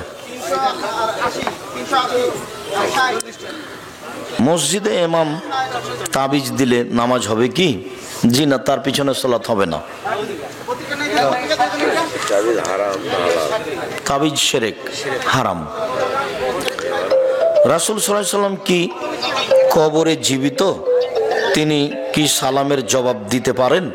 জি না, কবরে জীবিত নন, আত্মার জগতে সালামের উত্তর দেন, এটাই তার জিম্মেদারি। ওইভাবে আল্লাহ তাকে ব্যবস্থা করে দিয়েছে। আত্মার জগতে, রুহের জগতে তার কাছে সালাম পৌঁছানো হয়, তিনি রুহের জগতে সালামের উত্তর দেন।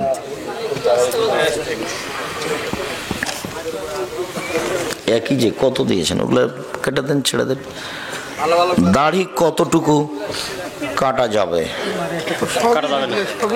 কাটা যাবে না। নামাজে সঠিক বই কোনটি?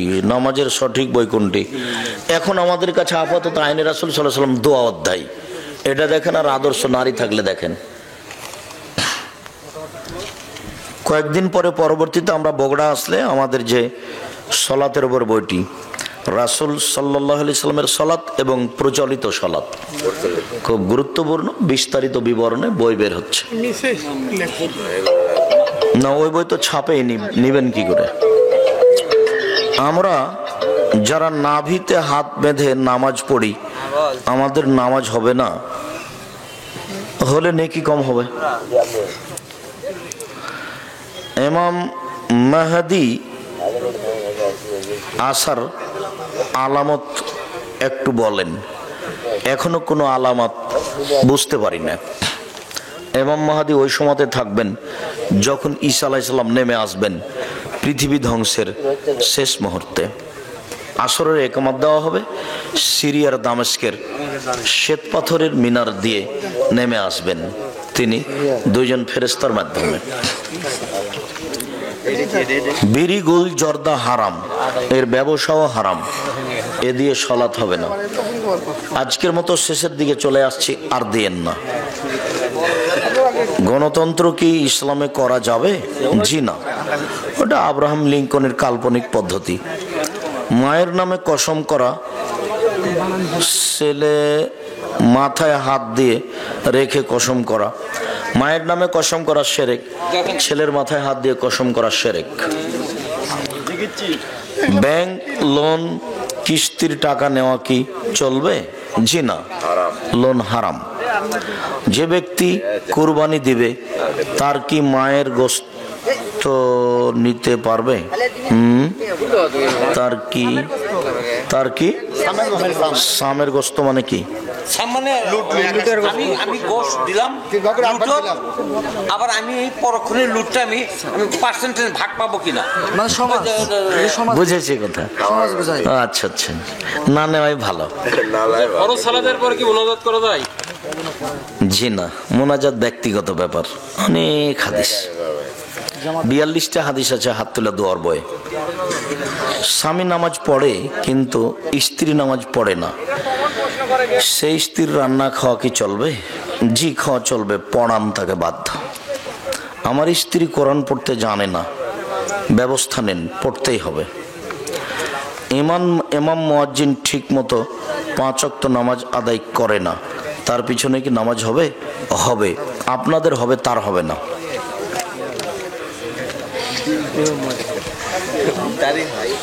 যেসব মাওলানারা হজ করার আগেই টাকা নেই বা চাই, তাদের হজ শোনা কি চলবে? আপনারাই তো ব্যবস্থা করছেন। চুক্তি করে যারা, তাদের থেকে বিরত থাকতে হবে। মসজিদের কিভাবে, জি, যদি বাবা বেঁচে না থাকেন তাহলে বিয়েতে কে উকিল হিসাবে দায়িত্ব পালন করবে? দাদা না থাকলে চাচা না থাকলে ওই মেয়ের ভাইরা, ভাই, বড় ভাই, নাহলে তারপরেরটা, কেউ না থাকলে তার মামা, নাহলে গ্রামের কোনো লোক। সিরিয়ালে এভাবে নেমে আসবে। মাগরিবের নামাজের জামাতে গিয়ে যদি কেউ দেখেন 1 রাকাত হয়ে গেছে, তাহলে ইমাম সালাম ফিরানোর পরে কি সূরা মিলিয়ে পড়বে? 1 রাকাত পেয়েছে, আর 1 রাকাতে মিলাবে, যেটুকু পাবে সেটুকু তার প্রথম অংশ, আর নয়। মসজিদের আজান দেবার কতক্ষণ পর মক্তবে দিতে হবে? কতক্ষণ পর মক্তবে আজান দিতে হবে মানে কি? একসাথে দিবে? ও ওই যে মানে মেইন আর ওই যে মানে বড় আর ছোট করছে সাইজটা কেন্দ্র না না বলেছি, মানে বুঝেছি আমি। জি, একসাথেই হবে আজান। নিজের গ্রামের মসজিদে যদি। শুকরিয়া, জাযাকুমুল্লাহ খাইর। আল্লাহ আমাদের যারা মারা গেছে তুমি তাদের কবরের শাস্তি মাফ করো, যারা আমরা বেঁচে আছি তুমি তাদেরকে তোমার রাসূলের পদ্ধতি অনুযায়ী চলার তৌফিক দান করো।